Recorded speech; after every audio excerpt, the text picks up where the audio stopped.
Here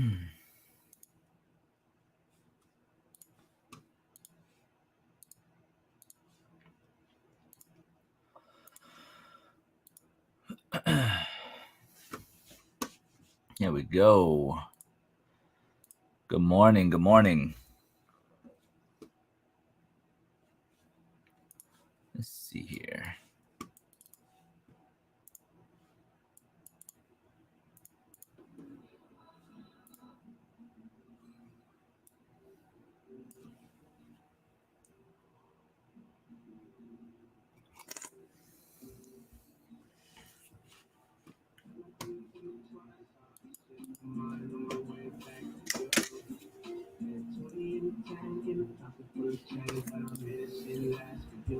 All right. Long listing day today.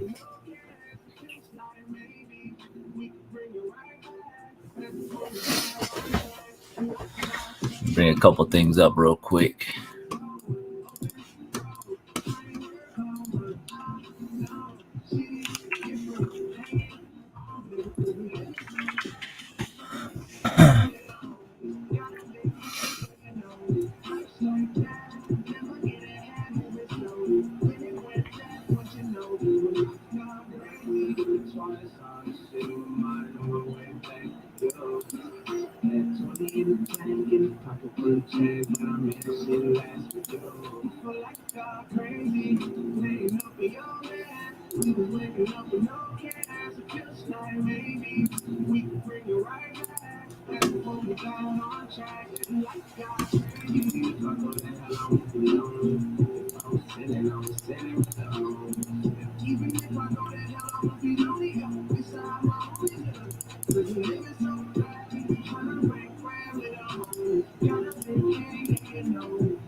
All right.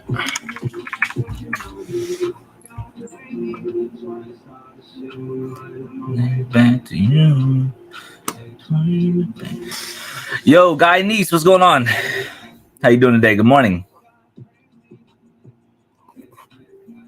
My coffee's hot. I'm running off of very, very, very little sleep. I went to bed about 2 o'clock this morning, and I woke back up at 6, started cleaning up a little bit the house and getting ready for the wife's mom to come through next week. And we're fixing to leave for Universal this Sunday afternoon. And we get back Tuesday late at night, and her mom will be here Wednesday afternoon. So we were trying to do a whole bunch of stuff, but I decided to just wake up, knock it out. If anything, I can take a nap a little later. And yeah, so we're gonna be doing a long listing day. So I'm gonna show y'all the sales between yesterday and today. Mainly because I like sharing this stuff with you guys to keep you guys motivated. Obviously, numbers motivate me. All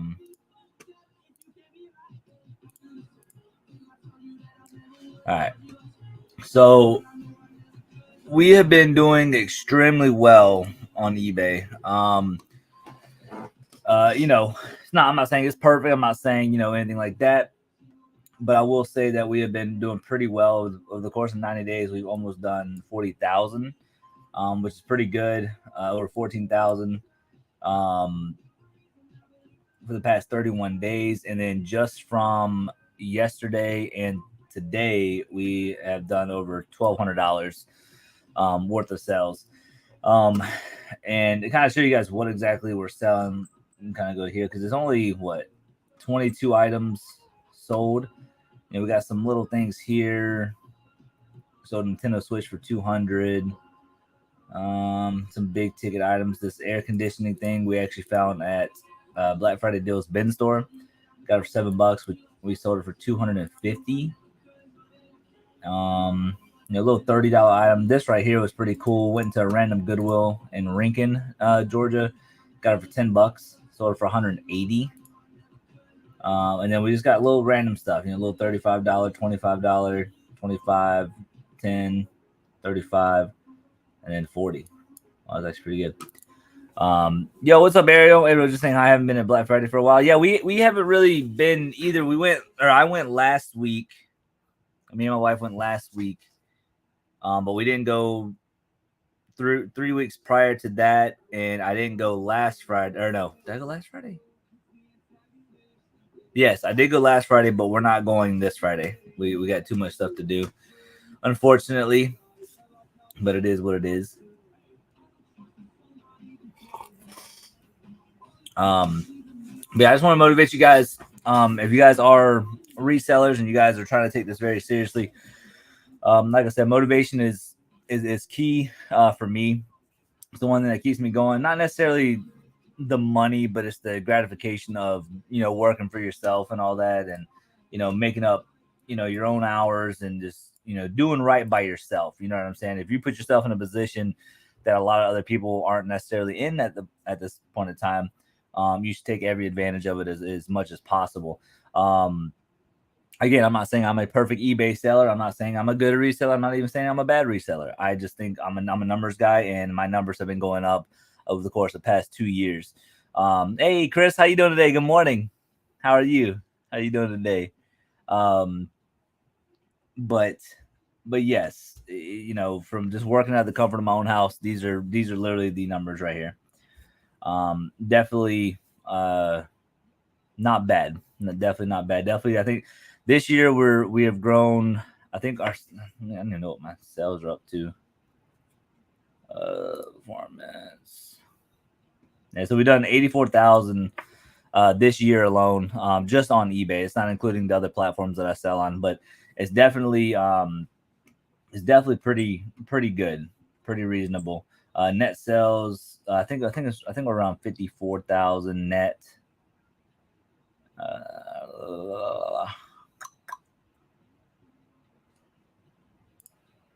This year, 51,000 net. Definitely not bad. Yo, mythic skills, consistency is key, man. I've seen the numbers going up. Consistency is key. Like, one thing that I lack, and like I said, I'm not a perfect reseller. One thing I lack is putting myself on a schedule, and that's mainly because of medical issues. But, putting yourself on a schedule can really even help what I'm doing. It's just I have narcolepsy, so it's very hard for me to stick to a schedule because you never know when my narcolepsy is going to hit. And I mean, I take Ritalin every day, but I don't want to take it every day, but I take it on pretty much every day.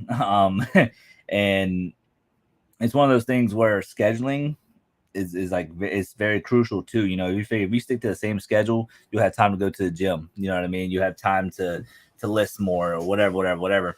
I did go to the gym Monday, Tuesday of this week. I did not go yesterday because I'm too sore. My narcolepsy is all out of whack. But I'm more of a night owl because I tend to be more awake at night than I am during the day and in the morning.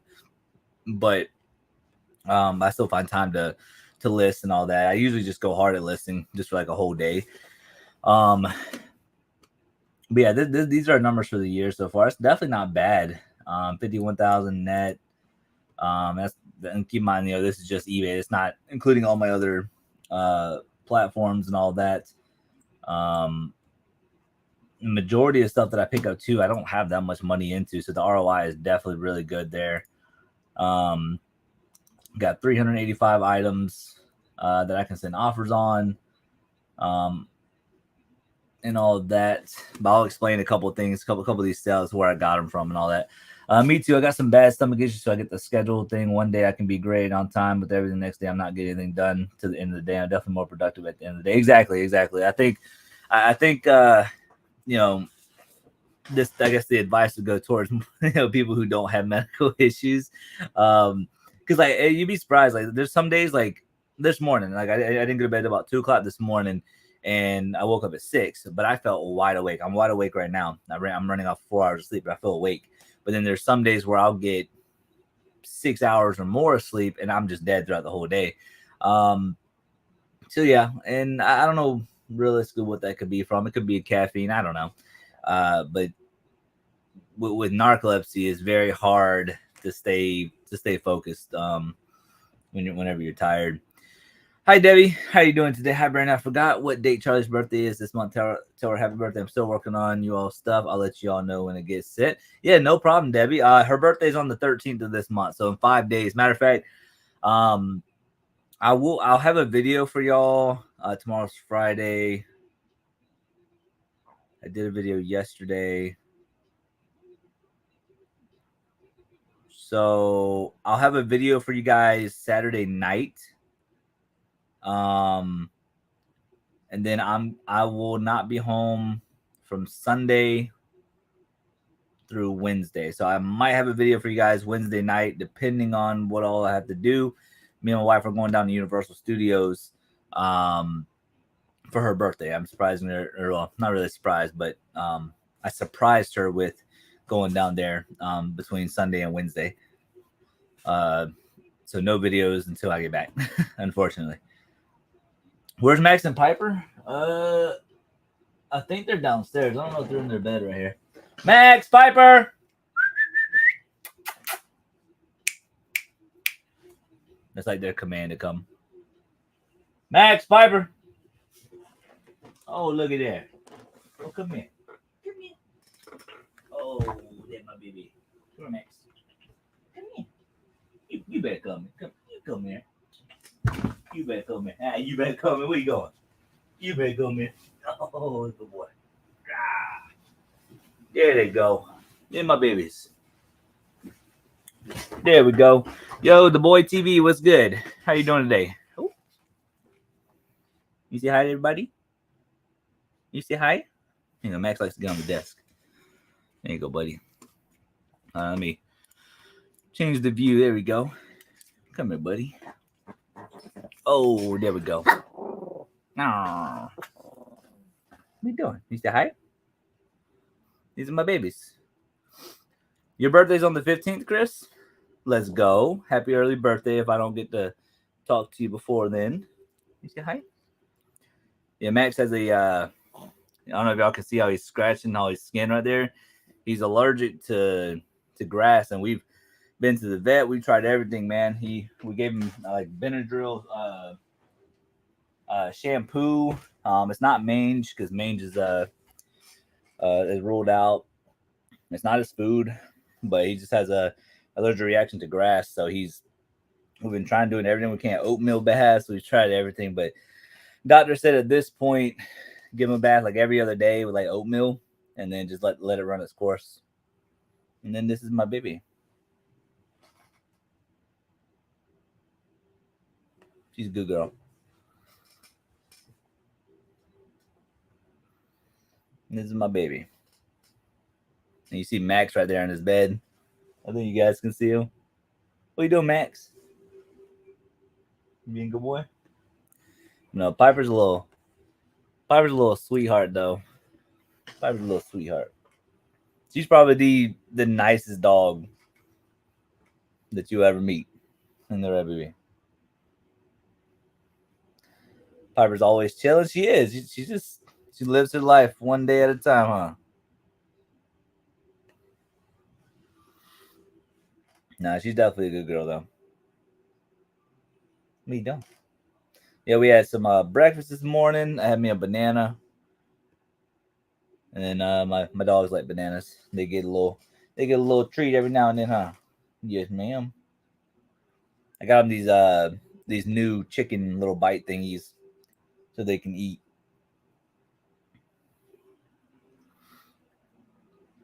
Max, what you doing? What are you doing? You good boy? Max is always gooning over there too. He's funny. All right, you want to get down? No. Oh, you want to stay on? You don't want to get down? Oh, my pop. Oh yeah, I feel good, don't it? Oh yeah, we get the baddies. And good girl. Now I'm gonna put you down, okay? Here you go. Good girl. All right, let's get into what's going on, man. All right, let's see. All right.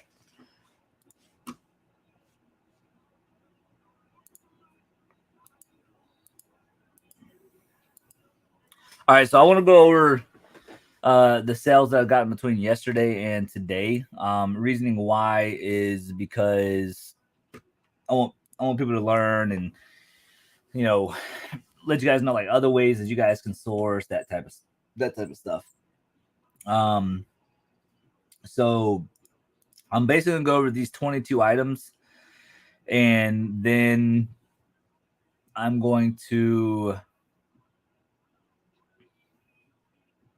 oh my gosh, I'm losing my train of thought. I'm gonna go over these 22 items, and then we're gonna get to some listing and all that. All right, so this was a bad pickup from me, and I'll explain why. Uh, this is a bad pickup from me, but these are uh, David Winter cottages, extremely slow sellers. It was kind of an impulse buy, kind of sorta, because I went to an in-person auction and these were all 12 put up for auction all in one lot. And I just looked up David Winter Cottage. Just all looked up, and there's some really good sold, some good sold comps, on some bigger stuff. But I didn't take that into accountability. I got this probably a little less than a month ago, and I paid $60 for all of it, and it sold for $80, making a little bit of money, not a whole lot. So I mean, if you can get them for cheaper, might be worth it. But for that price, I definitely wouldn't have picked them up. I got these in an online auction. These are really cool. These are actually kind of rare. These are Don't Strike Out, Play It Safe Baseball USPS lapel pin. I don't even know how to say that word. I think it's lapel. But I got these. I had like 7 of them or 5 of them at one point. I've sold 2. I got somebody a deal on this one for 17. Got this in a bulk deal, just normal video game stuff. I probably won't show you this type of stuff just because it's kind of common where you find these garage sales, Facebook Marketplace. I got this in a local deal. Essentially, I'm not making any money from this. This is just essentially recouping money. I bought a whole bunch of Pokemon cards. I don't know what I'm gonna do with them yet. I'm thinking about keeping them just for my own personal collection, but you got like some graded stuff here. You have some like graded stuff here, the Pokemon stuff. A lot of like rare stuff in here too. I don't know if you guys have ever heard of Cardass. So Carddas. You guys can look them up. They're pretty rare, but they're like Japanese. They're very cool. Very hard to find for the most part. There's some really cool ones in here. Like I think there's one of them in there worth like $200. I'm gonna send some of this stuff to get graded and all that good stuff. You got like a first edition Machamp in here. It's pretty common though. But anyways, getting off topic. I got all of that. So I'm not making any money on the Nintendo Switch. Just kind of recouping money from the deal that I did. We got this actually at a yard sale a long time ago. I paid $2 for it. And it is a Snow White and the Seven Dwarfs songs in French and English vinyl. So just a record. $17.50, $2 into into $17.50, and it's probably been like over actually, doesn't it show me right here? Yeah, there you are. There almost a year. So November 4th of 2021 is whenever I listed it. That's just crazy stuff. This is from so these 3 lots are from the private pick with Mr. Tim. The 9 iPods and stuff like that. I didn't feel like buying chargers for them and testing every single one of them because one, we're already well in the green. And speaking of that, I want to show you guys where we are. And I haven't added all the sales that we got today, yesterday and today. So these are the numbers from the private pick. This is my little spreadsheet. So from that private pick that we did 3 weeks ago, going on 4 weeks ago, let's see. So yeah, a little over 3 weeks ago, this was the last time we went. And we've sold 67 items. And then if you look at all this stuff, You're looking at 68, 69, 70, 71, 72, 73.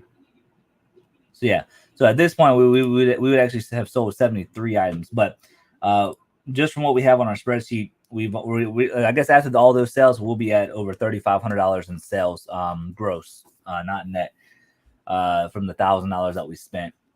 We still have a bunch of it listed and all that good stuff. So just want to show you guys that. But all three of these lots are from the private pick. I knew they weren't going to sell for crazy amounts of money. A little bit older phones. 3 Apple iPhones sold for $1,550, iPod $750, a lot of 4 parts and repair 99 cents. There you go, Galaxy phones. And I'm fine with that. I just needed them out. I didn't have time to go through them all. Dr. Scholl's, this right here, making a couple bucks on nothing too crazy here. I did run it on a 30% sale. I got these in a lot at the bin store for $7, made $14, free shipping. So probably made like $2 on it, not a whole lot. So definitely not a great pickup, but recuperating money. But the fact that we're not losing money on it is good. This right here is a great sale. Got this for $7 at Black Friday deals last Friday, this past Friday. It is a soft start RV by Network RV. If you guys see this type of stuff, man, don't be afraid to pick it up. This right here was sitting in the bins for probably easily 20, 25 minutes, and nobody was picking it up. So I was like, or nobody picked it up, and I randomly went by and I saw it. I'm like, it was like in a little bubble wrap package. I'm like, okay, it's for an RV. RV stuff is expensive, right? And sure enough, it sold for $250 plus shipping. We got this tank top, Harley Davidson tank top, size large. Yep. Got it for $1 at a yard sale. Flipped it for $15 plus shipping, I believe. Yeah, 15 plus shipping. This is from the private pick. If you guys ever see these Samsung cameras, they sell extremely quick. I think I have one left. This one has a sunspot, so I discounted it by $10. Didn't think anybody was going to buy it, but it does have a sunspot on it, and I did disclose that in the title. Sold for $30 plus shipping. The other ones are selling for $40 plus shipping all day long. Very quick sellers. Me and my mom went on a garage sale adventure together. I was not recording. This was just me and my mom just hanging out on a Saturday. Went to a bunch of garage sales. I actually found a bunch of stuff I should have recorded, but I just didn't. I just wanted to vibe out with my mom. Got this for $10 at Goodwill. It was sitting up against the wall, $10, and I was like, okay. And sure enough, you guys can kind of see up here there's a barcode. So I was like, I'll scan it. They wanted $10 for it, and sure enough, it sold for $180. I actually put it down in storage, so I had to go down to my storage unit to get it. But it sold for $180. Free shipping. Is very light, but for $10 to stop in a Goodwill for 2 minutes, 3 minutes, 5 minutes at most, is definitely a good pickup. All right, and then so some of the stuff I'm about to show you guys, these this Briggs and Stratton, you guys are going to see Tecumseh. I don't know how to say that brand name. You got Honda, a bunch of other stuff like that.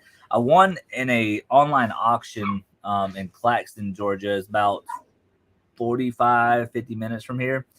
And in this online auction, they had 7 huge boxes of these lawnmower parts. And I know lawnmower parts can be very expensive. And with the lawnmower parts, like, they have Max, what are you barking, buddy?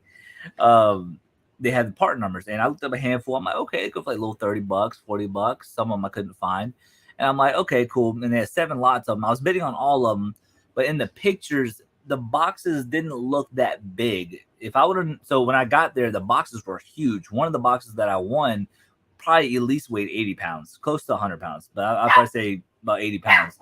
And Max, come here. What are you doing? Maximus. I don't know what he's doing. But yeah, so I won 3 lots, huge boxes. I wish I would have bought them all. I paid $99 and some change for all 3 boxes. One item sold for $100 plus shipping.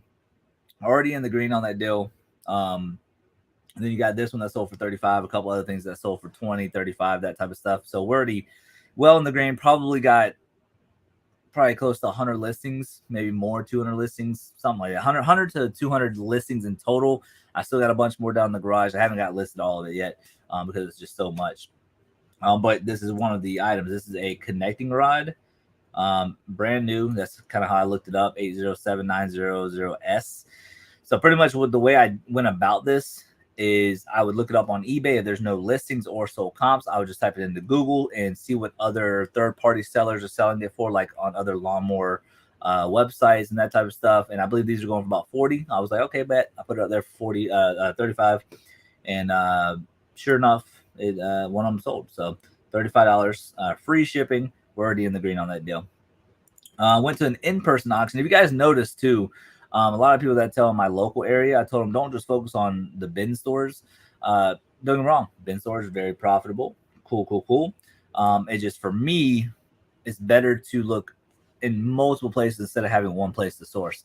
And this right here, because to put it in perspective, I make more money away from the bin store than I do at the bin store. I make good money at the bin store. I'm not, ROI is pretty decent, all that good stuff. But it's not going to be like an everyday sourcing spot for me. I've had about 6 of these, and I believe this is my last. Yeah, so I got 3 of these, and there's 3 other like slightly different ones, same brand. I think all of them sold, maybe except one. I think I got one more left, and I bought all of them for $10 in an in-person auction. Already well in the green on the deal. Probably made close to $200 on that deal. So definitely a good pickup. And this is from the bin store too. On my 30% sale, got it for $7. Master lot sold for $14 plus shipping. It's not really a lot of money, but it's that consistent sales tech where you can invest that little bit of money into bigger and better stuff. I've been doing a lot more bulk buys, been paying off a lot more than thrifting. Yes, bulk buys are great too. Like if you can find, the bulk buy stuff, by all means, like it's like, and that's what I'm trying to tell people, man. Like in my local area, man, like there's a bunch of people who watch the YouTube channel because I told them about it, obviously, and had a few people come up to me locally that actually said they watch the channel and they go to the bin store and all that. We'll just kind of be BSing with each other, and they'll ask me questions and all that, and I'll give my honest answer. And there's so much stuff to go around for people to resell. Like I love the competitive nature of like finding stuff in the wild, thrift stores, garage sales, whatever, auctions. It's all cool, but it's like at the same time, man, you got to think outside the box. There's some secrets you have to keep to yourself. Like whenever I do the in-person auctions and all that, I don't record just because probably like 95% of the stuff I'll show you guys. There's like a 5% stuff that you kind of have to keep for yourself, like little honey holes, in auctions, that type of stuff. And that right there is what you really need to focus on, because you can't give out every single thing. You know what I mean?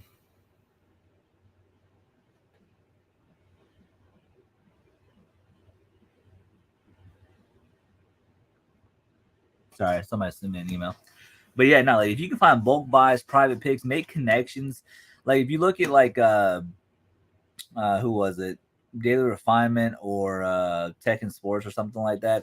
He literally has local people who literally go thrift store shopping. They do this, that, and the other, and he makes them bring the items to him and in bulk, and he just buys them out in bulk. They get quick money, and he's kind of like the long-term guy, right? And you got the couple middlemen that just brings him stuff, and he's like, all right, you got 500 t-shirts, all right, $1 a piece or whatever he does, you know what I'm saying?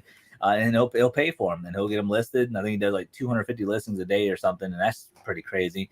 And that's the thing, I don't necessarily want to scale that big, at least for now. But like I said, there's just so much to go around. It's hard to buy everything. It's hard to keep up, and like I said, I like the competitive nature of finding stuff. But man, people, you can find something. But getting back into this though. This is a Hamilton Beach food processor blade and disc slicer. This is from, I believe it's from the private pick. I'm pretty sure. We decided to part out the food processor. Part sold for $15 plus shipping. This right here is actually from a online auction, Ryobi Tech 4. Believe it or not, this little drill is very small. It's like yay big. It's very small. It does have some wear, all that good stuff. It does work. No charger, which I did disclose that in the title and in the description. Got this in a bulk buy in auction. There's a whole bunch of stuff. I got the whole box for $47.50. This right here gives me half my investment back, and it sold for $25 plus shipping. Again, private pick video game. Snoopy's Magic Show. Very cool. It's over $10. Free shipping, not a whole lot. And this is one of those items I was telling you guys about with those lawnmower parts. This is Tecumseh. I don't really know how to say that word. Somebody offered me $3.50, and that's what I accepted. But I got 11 of them, so I had 12 in total, and that's not even including the rest of the stuff that's down in the garage. But yeah, so like I said, that little money adds up. That's all from the online auction. This is from also a different online auction. This is an Interlogix TX-E721 wireless pet immune motion detector. So in the online auction, they had a box of this security camera stuff. A lot of motion sensors. This sensor, there's like 3 carbon monoxide alarm type things, and I won all of them for. Actually, let's see. What did I buy them for? That one I do not know on top of my head. Let's see. My account, my bids. Let's see. One. So I won all that. I'll show you. Hold on.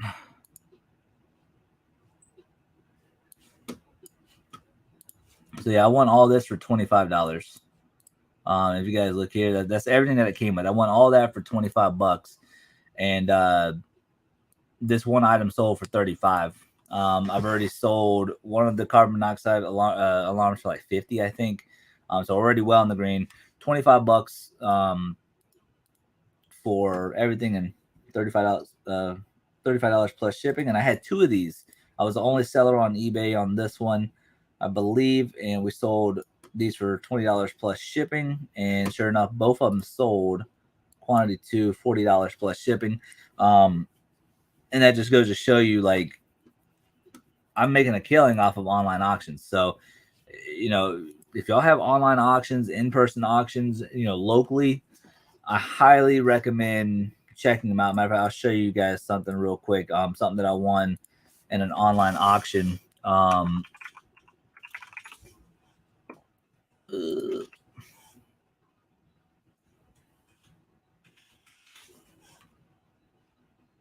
Oh, that's why. Duh. Yo, Bearded Finds, what's good? How you doing today? So this is what I want to show you guys. I won this for $5 in an in-person auction. Brand new Revereware stainless steel double roaster. Brand new. Sold it for $130 within a day or two. Let's see. It sold on the 14th. And I listed it on the 12th. So yeah, 2 days. 2 days. Crazy stuff. So yeah, like if y'all have like in-person auctions, online auctions, man, I'm being serious. Like just check them out, because you guys can get some crazy deals at that type of stuff. You're tired, bro? Let me tell you, man. I didn't go to bed at 2 a.m. this morning, and I woke up at 6 to clean the house because we got a whole bunch of stuff going on next week. The wifey's mom coming through on Wednesday. She'll be here for 5 days. So I did a lot of cleaning this morning, and now we're just talking now. We're fixing to do some listings here in just a few. I'm trying to let this coffee kick in though. And how's the wife? Wife is good. Surgery is good. She's out moving around, doing all her stuff now. So, she's definitely back on track. Tomorrow we're going to an estate sale roughly 3 hours away. And apparently the owners were physicians. So I know the guy, the husband, I guess he passed away. I don't know about the wife, but The house is 7,000 square feet. Now my house is 2,800 square feet.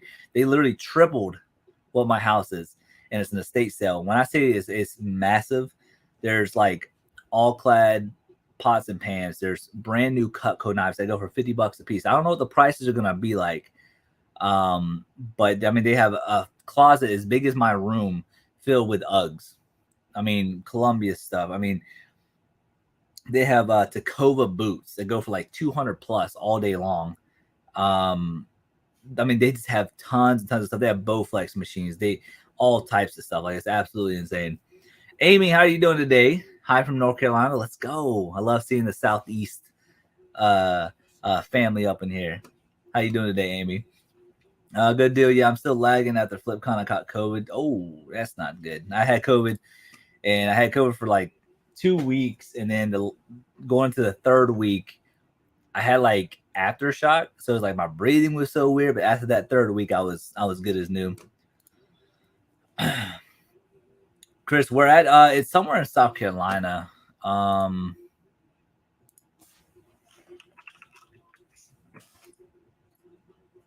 let me see if I can find it. I know I have that.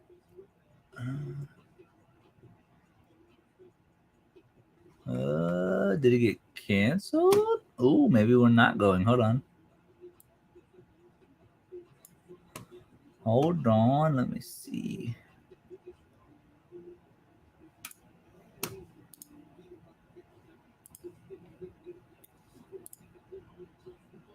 It's somewhere in South Carolina.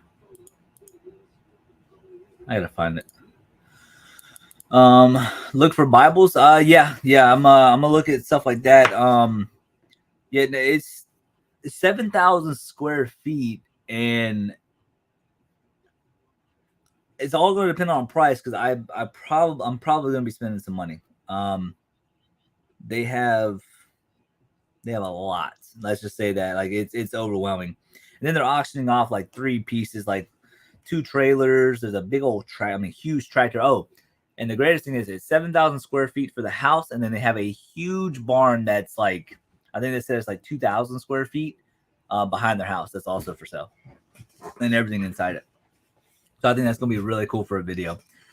Um, yeah, thank you guys so much for being here. Yeah, good morning. I know some of y'all are at work, and if not, y'all are chilling at the house. Flipping Hustler, what's going on? Good morning, y'all. I got 3 listed so far this morning. Well, guess what? That's 3 more than me. That is 3 more than me, and I need to. I'm gonna be listening here in just a few. I just want to catch up some people for the sales over the past yesterday and today. Matter of fact, we got to pick up packages tonight. We got a lot to do because I leave this Sunday for Universal Studios down in Florida. Definitely gonna be interesting.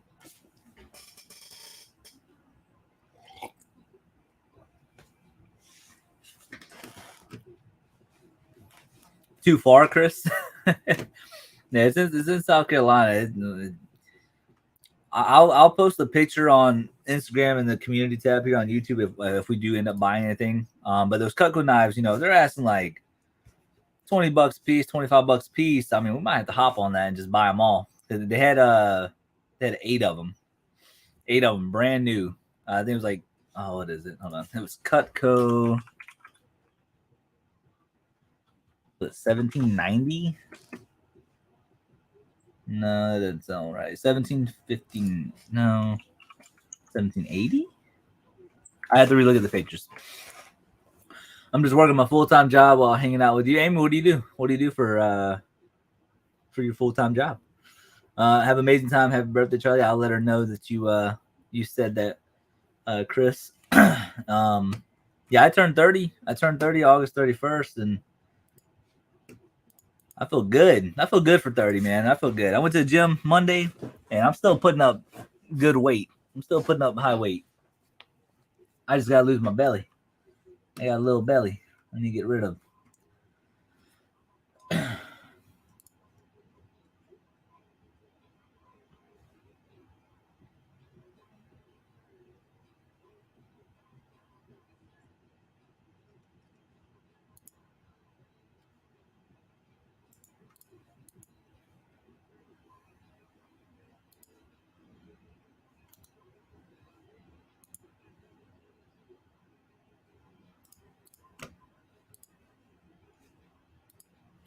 Where is that at?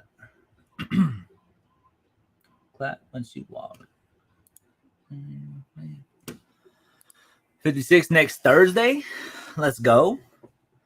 They say, man. I don't know if y'all ever seen the movie The Guardian with Kevin Costner and Ashton Kutcher. It's my top 3 movies of all time. Just because I thought it was just a really good movie.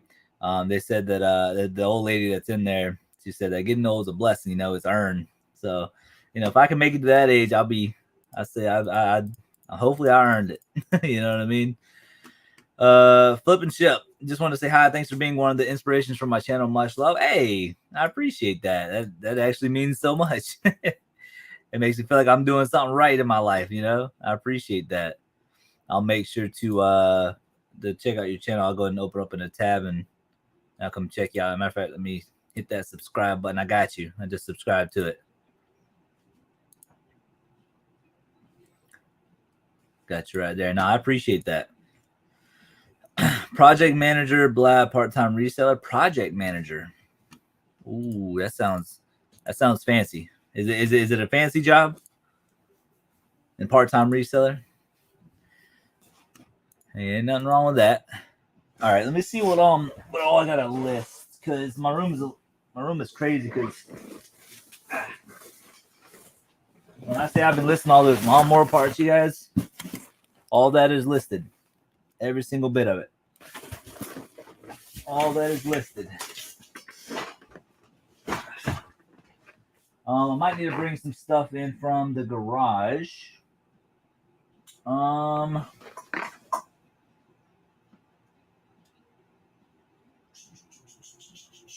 Yeah. Might have to go to the garage here in just a couple minutes. So I might have to leave y'all here for just 2 minutes while I run downstairs. Yeah, matter of fact, let me do that real quick, and I will go down there. Definitely. Oh yeah. If you've never seen The Guardian, I'm telling you right now, watch it. It's pretty dang good. I like it. Oh yeah, so fancy. Not working towards full time reselling. I mean, you gotta be making some good money though. Project manager. I mean, that sounds like a dope title to have. I mean, full time reseller has a ring to it too. I'm working on the 39 single stitch country music concert tees I just picked up. Dang. Would you find them at a yard sale? Got them pretty cheap. And hold that thought. Type in the chat. I'll be right back. I'll go down to my garage and bring some good stuff up. Be right back. One sec. What's up, Max?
a big old box.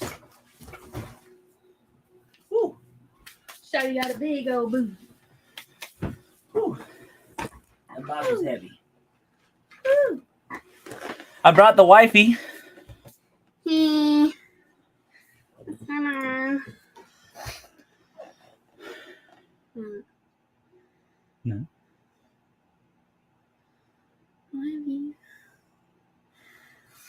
Today's Shaylee's birthday. Yeah. Yep. Hi, Amy. What's going on? You got something shirt. Yeah, get her, Piper. Me. You don't hit my dad. She's like, you don't hit my dad. No, hit Piper.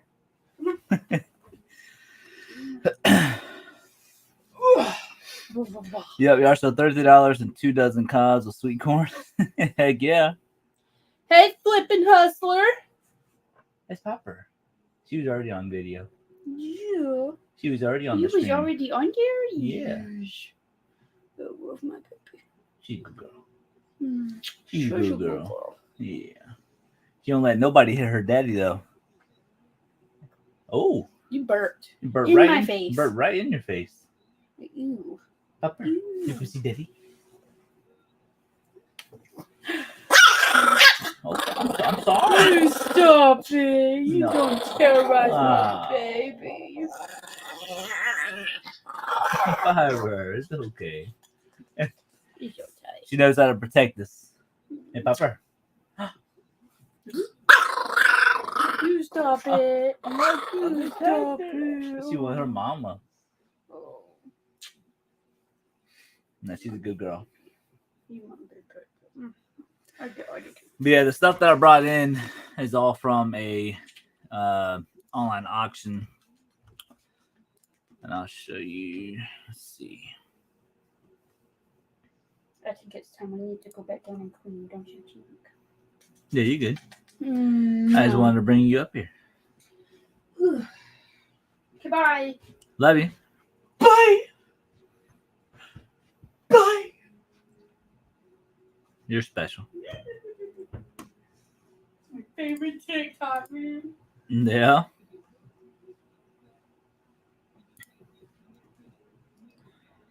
Okay. One sec. You're gonna draw back a nub, right? No, Piper, she's a little sweetheart. Like she'll protect you, and if she doesn't know you, she'll walk up to you and growl at you, but like she would never bite you. She just wants to be pet. It's like a what do they say? It's like a tick, I guess, but it's just her growling. I forget what they said. What it was called. Emotional anxiety or something like that, but it's just her growling. It's not really like bad anxiety, if that makes sense. Okay, past bids. So yeah, this big box that I brought behind me is all from an online auction that we picked up yesterday and we won the night before. I don't see what I paid for this. Why don't they have? That's crazy. They don't keep the invoice. Oh wait, you know what? That's why the invoice is in my email.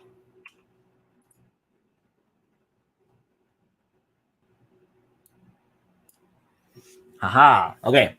So everything in this box, except for a tub that is just filled with Legos, like old school Legos. That's still down in the garage that I'll go through later. But essentially everything in this box cost me $118.77 after 20% buyer's premium and obviously the total price. But yeah, I'm going to show you guys what all we won on the online auction, and we're going to list it while we're here. Hey, Philly Flipper, what's good, homie? 6'6" Ukrainian god. What's going on, man? And I actually brought in some more of that Briggs and Stratton lawnmower part stuff that I was telling you guys about. And the funny thing about this is that I just sold one very similar to this for $100 plus shipping. This one's a different model, so I'm not sure what that's going to go for, but we can look it up together. Briggs and Stratton. Okay. I'll put that on the ground. Oh no! Put it back in. All right. Wearing a hoodie so surprising, bro. I told you I wear hoodies year round. Year round. All right, let's see here. 49524. All right, let's do. There's always expert. You always gotta do OEM. Mine is authentic. All right, so we got 14 listed, 13 sold. Okay, so almost 100% sell-through rate. Mine is new, 2 sold. So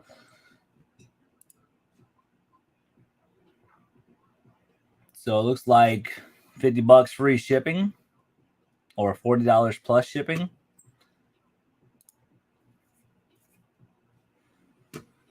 There you go, right there. It's almost 100% sell-through rate. And that's the lawnmower parts I was telling you guys about. So we already made over $200 on that deal so far, and we still probably have like 100 plus listings of all that stuff. So, oh my gosh. And I list pretty quick. I don't BS.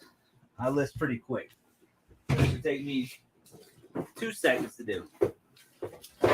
Maybe a little longer than 2 seconds, but you understand what I'm saying.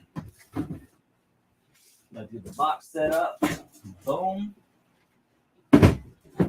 Boom, just like that right there. Put it up against the wall. Open up the phone.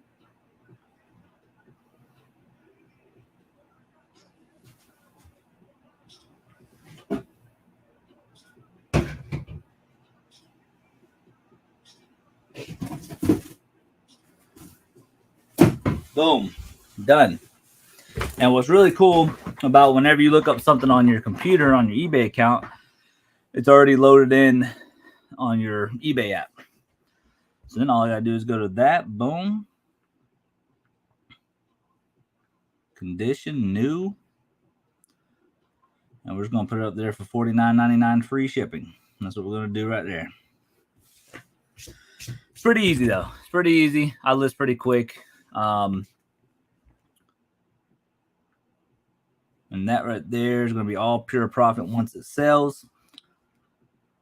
Be on the lookout for lawnmower parts though, you guys. Like I had an intuition about it. I just wish I would have bet on all of them because it would have been something crazy if I would have bid on all of it.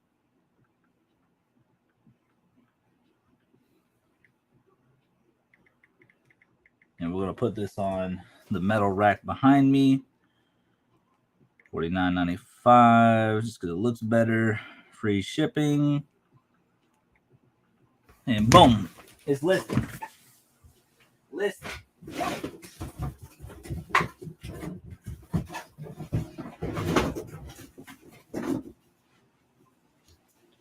Now I will put a piece of tape on the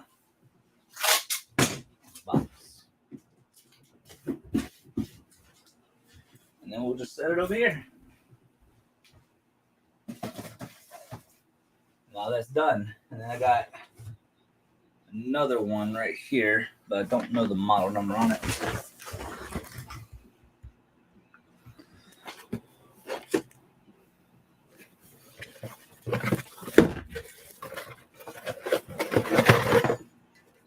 Some kind of bracket for that one. I don't think the part number's going to be on it though. It's not.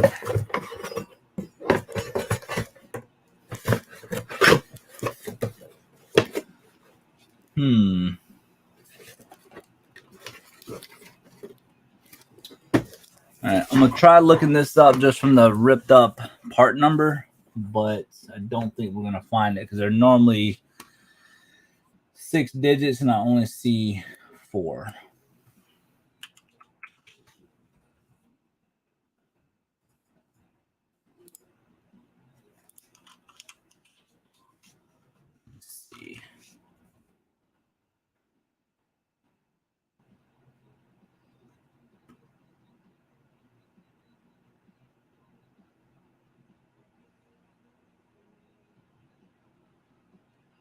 It's not a carburetor. I don't know what. All right, let's do.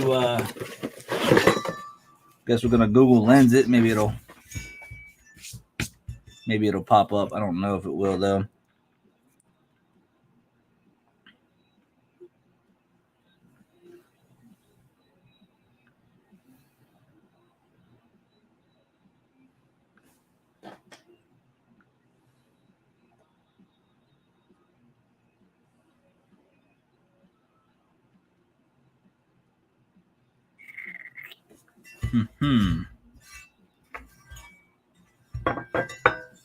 Yeah, this is gonna be a hard one to figure out.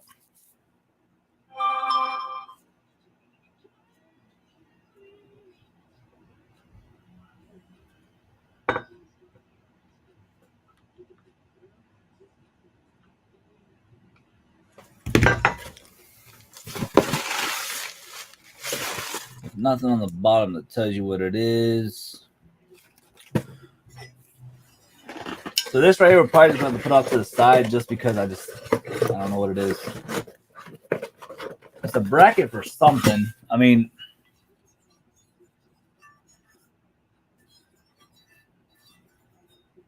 maybe it goes like that. Maybe like an engine bracket. I don't know.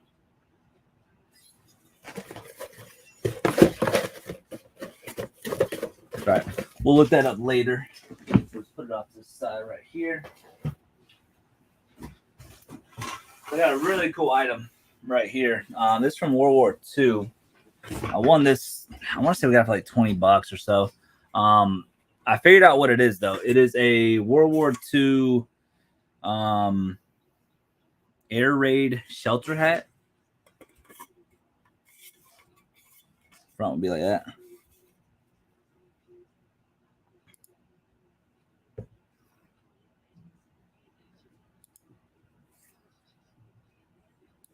So these aren't worth a ton of money. Matter of fact, not even sure if it's ever gonna sell. I might just give it to my grandpa because he served in Vietnam.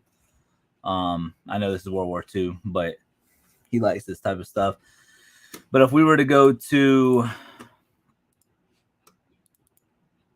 eBay and look up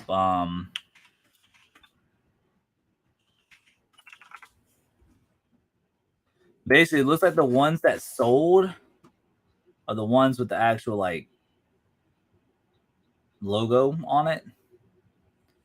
So there's only 4 sold, and then when you go to sold items, there's 14 listed. One of them's up there for 145. Prices are all over the place. Well, actually, there you go. Another one. Mine doesn't have it, but I figured somebody got one for 45.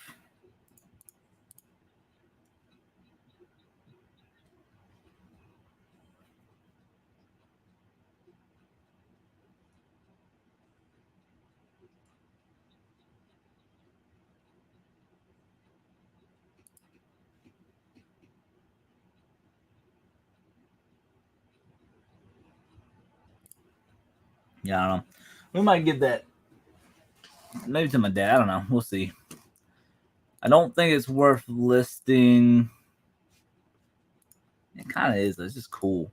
It's definitely gonna sell. Just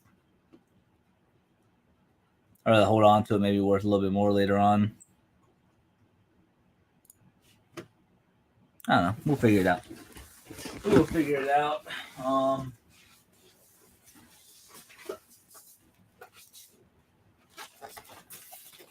So this thing right here is a Christmas village, but it's let's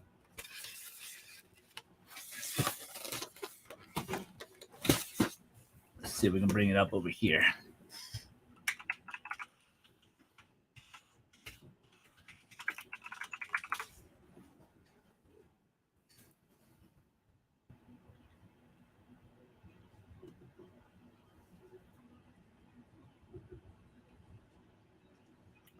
So there's 5 sold, 8 listed.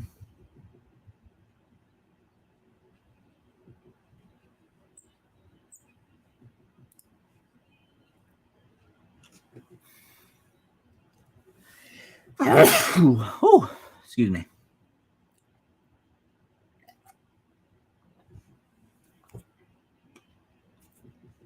Okay, so I'll probably just put mine another 40 plus shipping.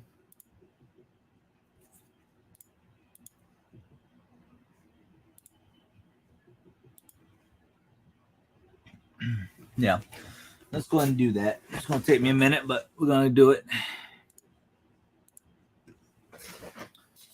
That way you guys can kind of get an insight on how I'm doing everything.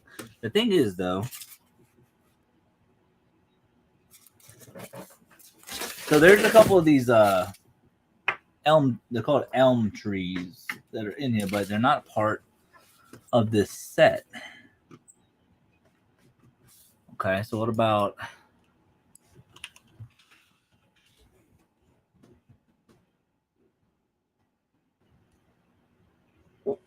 Ooh, excuse me. It's a none sold, which is fine. Okay, let's get it listed.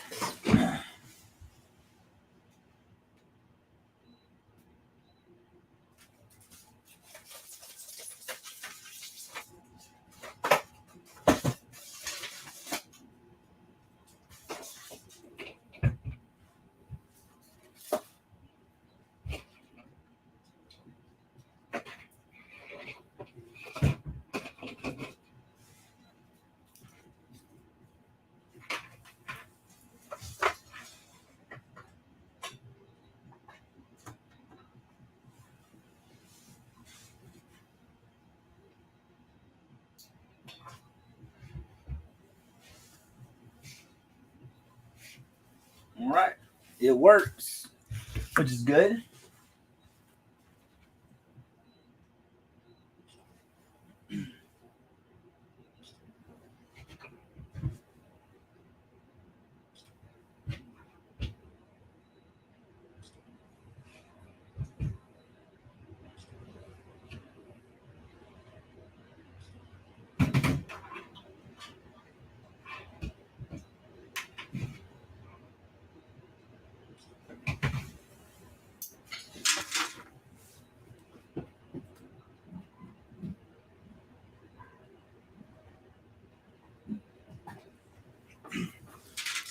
Pretty simple stuff. You just gotta wrap it up.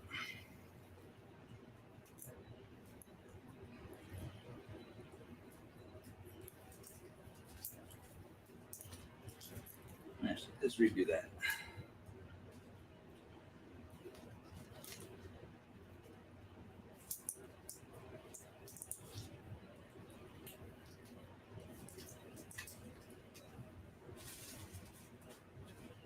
If you guys don't, if y'all don't have any rubber bands invested, I would invest into some rubber bands. Makes life a whole lot easier. All that good stuff. Okay. Vacuum later. Oh, there's that.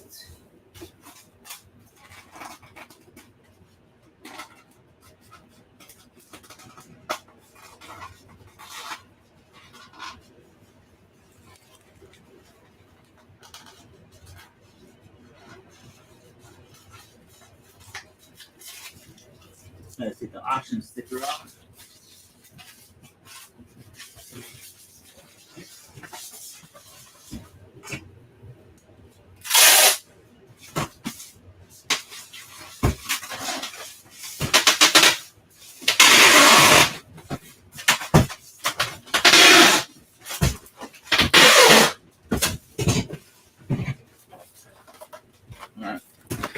There it is, right there. And when bigger stuff like this, I always put it on the scale just to get a general idea of what the shipping is going to be. All right, and then since I already looked it up on my computer, should be right here. And yes, it is.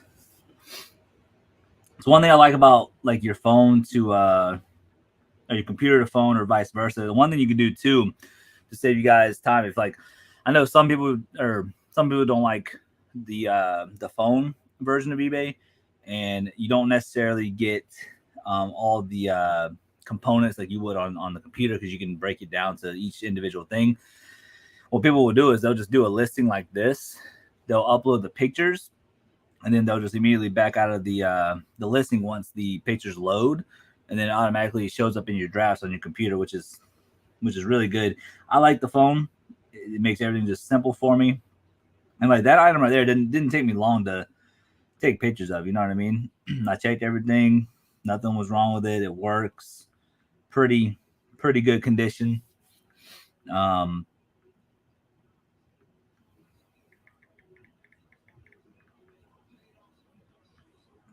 and yeah, we'll do a 3 pound rate, priority mail.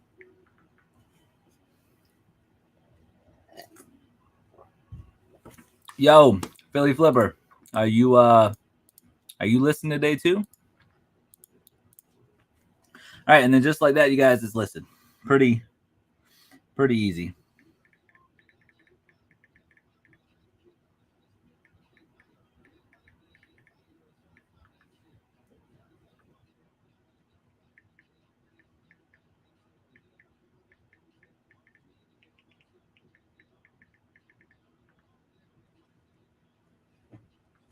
All right, that one's listed. Now we're gonna put it on the metal rack.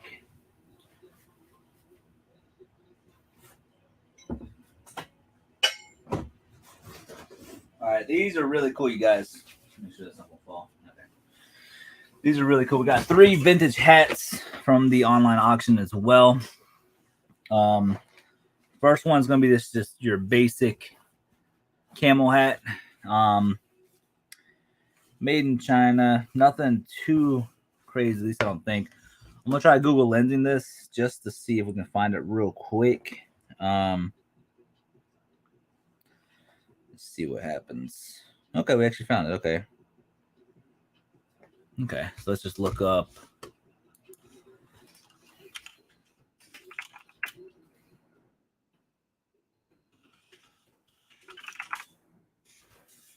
Hey, there you go. Look at that.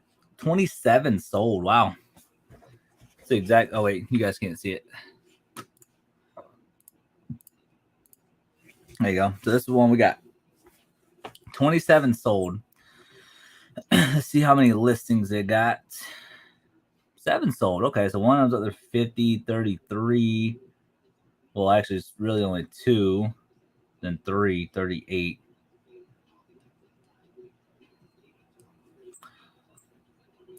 And it looks like 27.96. Shoot, we might just put it out there for $29.99 plus shipping just to see, because the wear on mine is really, it's actually pretty good condition. So yeah, let's just put it there for $30, and that way we can move it quick. I got all 3 of these hats for $20 on the auction, so this will make them all my money back. So we know which one that one's gonna go for. And then the next 2 I got are, ooh, what was that?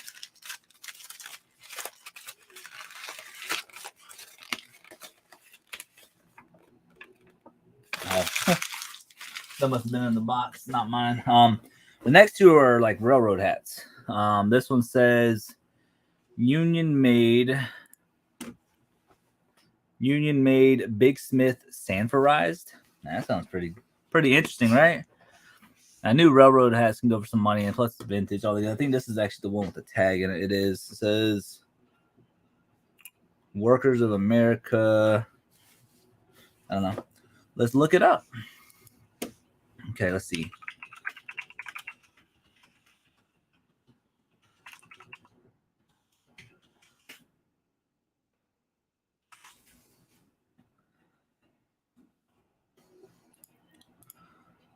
right, so this one's definitely different. Mine has stripes, and you guys can't see it.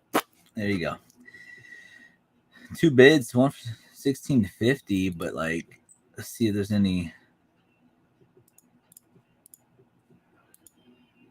Yo, flipping sports guy, what's good, man? How you doing? How you doing today? All right, let's go to listings. So none listed. So there's this one. Okay, so let's do.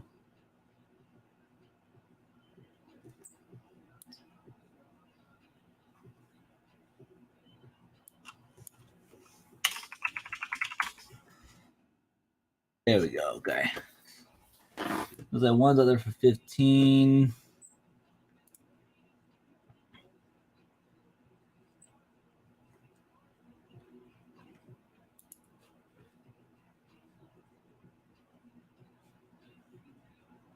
It's almost like the plain one is the one that goes for more money. Okay, see, that one's different. That one's different from the one I have. That one's different. See, mine says sanforized. Ah, here you go. All right, so that's the exact one I have, and they got it other for $90. It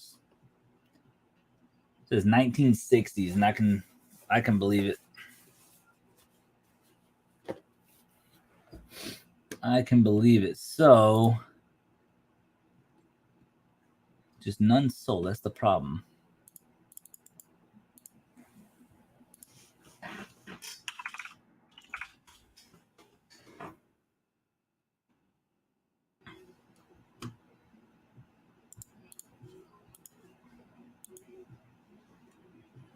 Same one.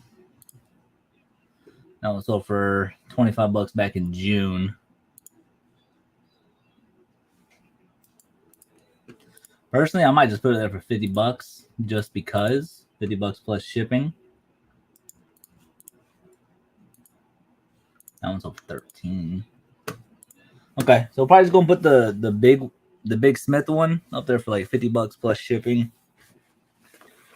And this one's really cool. It says made in USA on the snapback. This is a Oshkosh Bagash railroad hat. So let's see. How do you even spell that? Because I don't know.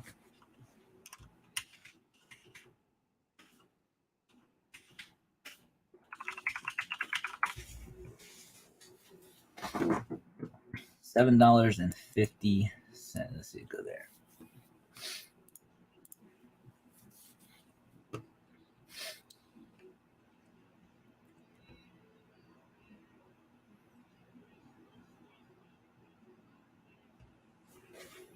The genuine article.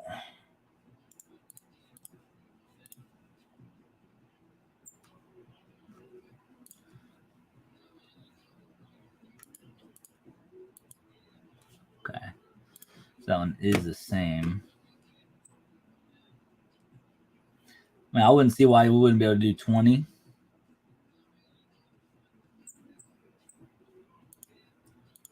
How many listed though? 71 listed. So it might, yeah, I would say it might put it there 15 plus shipping.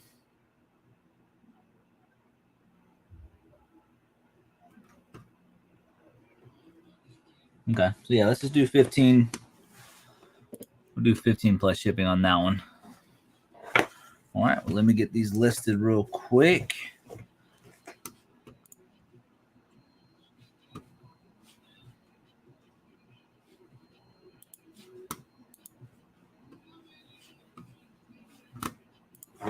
All right.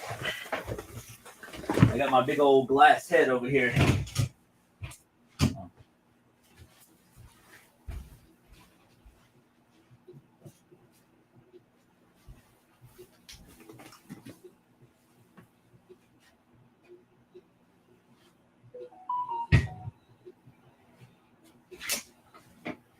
We'll do the camel one first.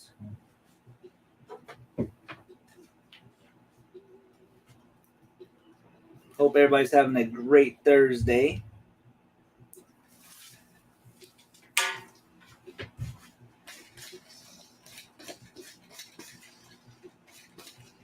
don't want nothing on the hat. We can avoid it. Not a lot. This hat's actually in very good condition though. And what I like to do with the hats too, in the military we call them IPs.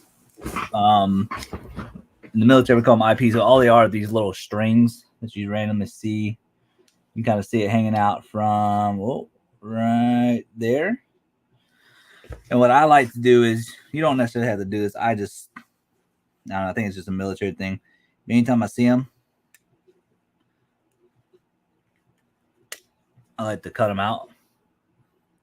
That's just me though. You don't necessarily have to be a perfectionist like that. It's just something that's kind of encoded in my body right now. You see like another one.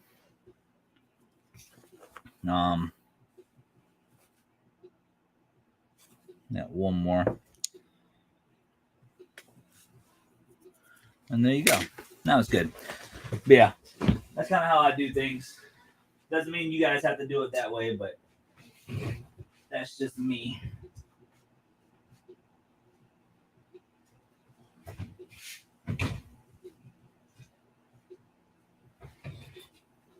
It's pretty darn good to me right there.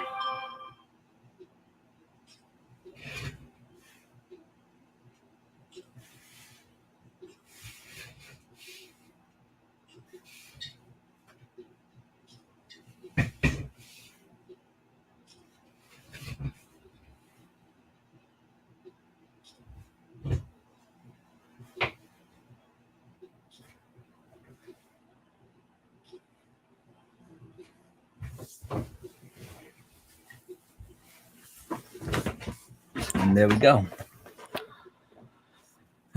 Now we just list the camel hat.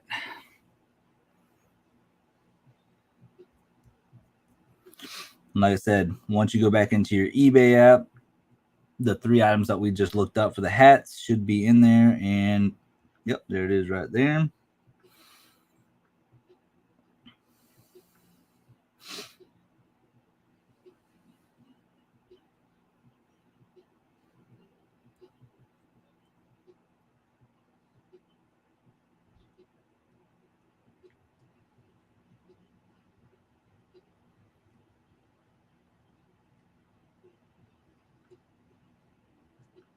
All right.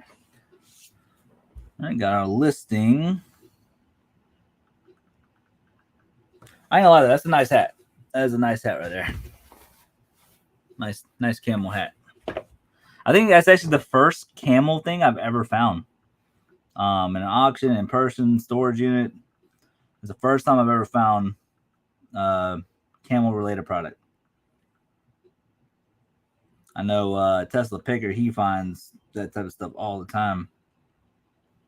Not me though. First time for everything though.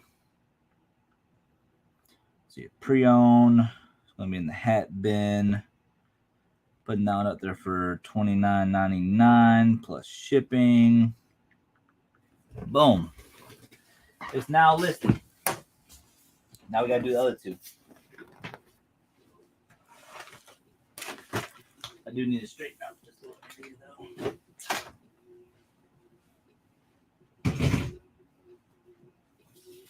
Gotta take the auction sticker off. And then next we're doing the Union Made Big Smith. See if we can get that to stay on there.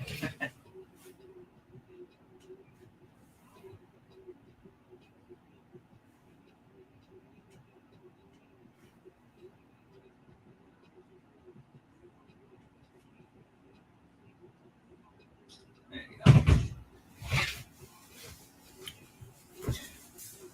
Before we do the rest of it though, a couple of these IPs that I'm going to cut off.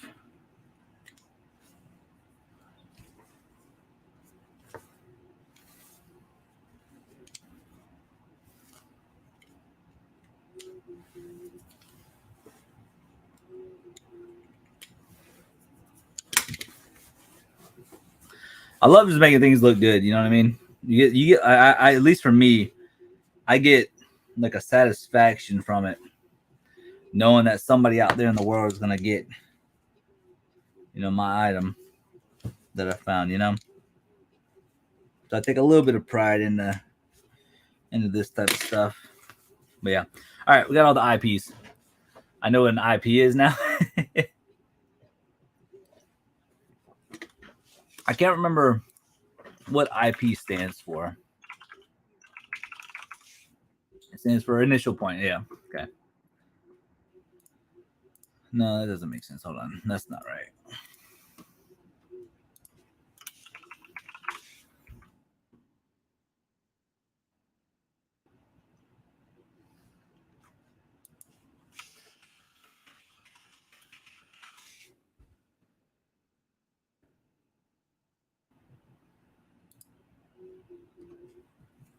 They're called IPs. I don't know. I can't remember what IP stands for.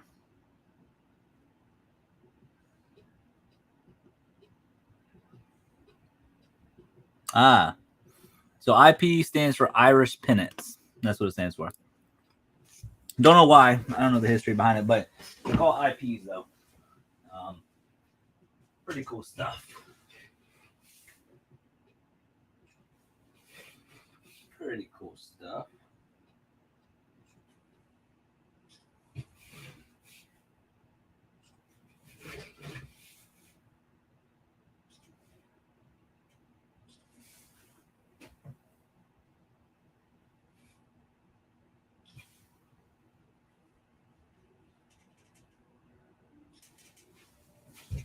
All right.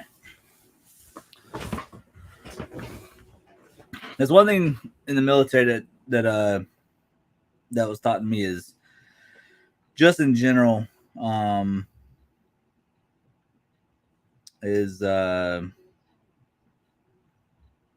attention to detail for this type of stuff. I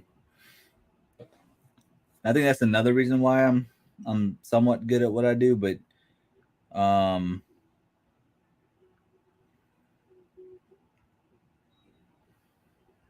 it's just one of those things.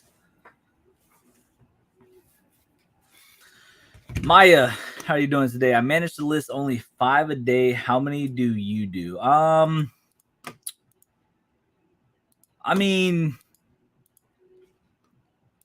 I don't really know how many I do a day, but what I like to do, this right here is kind of a rare thing where I list whenever I do my live stream.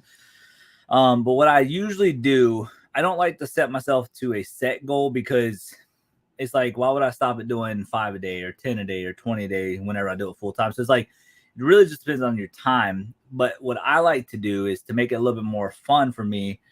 Nobody likes to sit over a table taking pictures for 4 or 5 hours a day. For days like today, whenever I need to do like a heavy listing day, what I usually do is I go to Netflix and I put on like a movie. Sometimes I'll sit through a whole movie, something that I've already watched. That way it's not too distracting. And I'll list as many items as I can until that movie's over. If it's like kind of like a slower day where I don't really have to list, or if I kind of caught up on my listings, I'll basically put on like a TV show and maybe do like maybe 2 episodes or something like that.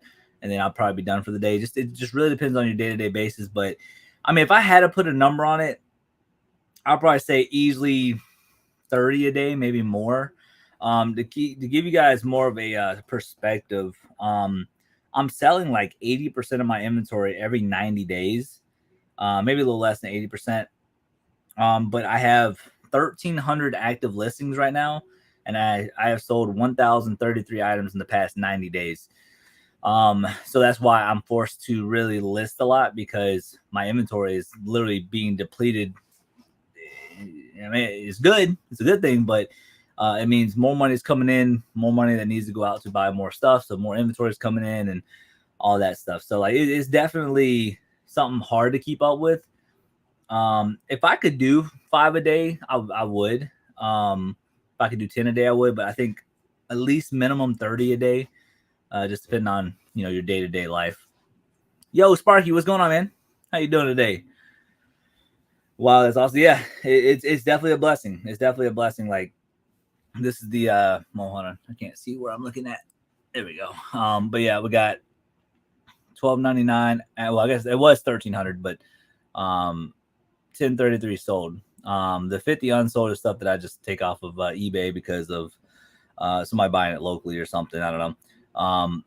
But it's definitely not bad. And since y'all came in here, I'll show y'all the stats we've done so far.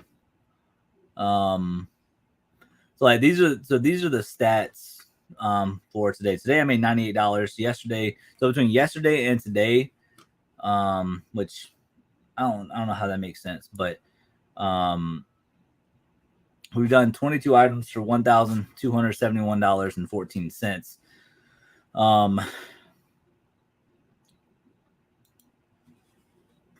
Can I go back? There we go.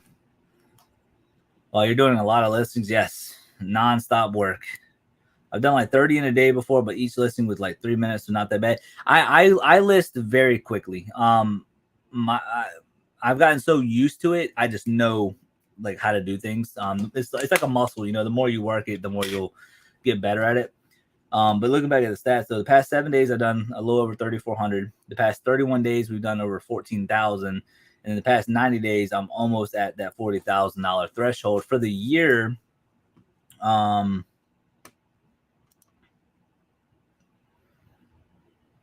on. Performance. And then this year, just on eBay, we've done $84,348 in gross sales, and then we've done $51,000 in net sales. So after fees, shipping, all that, that's what our net is right now. My brain can't concentrate that long. Well, I also take a lot of Ritalin because I have narcolepsy, so I'm very focused usually a lot. Maya, do I only do eBay? No, I do a little bit of everything. eBay, Poshmark, Mercari, Amazon, that type of stuff. Bye, Brandon. I've got to get ready for school, but have a good day. All right, Sparky. Yeah. Have a good day. Have a good day. Enjoy your school day. Appreciate you stopping by. So, I mean, Maya, let me ask you this. Are you trying to become a full-time reseller? Is that what your goal is? Just out of curiosity. Do you cross list, and how do you manage? I do cross list. I cross list clothes. I don't really do hard goods too much because usually the hard goods that I pick up usually sell pretty decent on eBay. So I don't really cross list. As far as clothes, yes. And then how do I manage that? I mean, once it sells, I just take it off the other websites. Now I've never had it happen to me, but they sell like simultaneously. One sold on eBay, one sold on Poshmark. I'm just going to cancel the Poshmark order mainly because eBay is my bread and butter, and I don't want to get a ding on my account for canceling an item.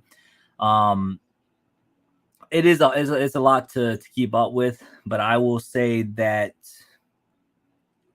stay motivated. It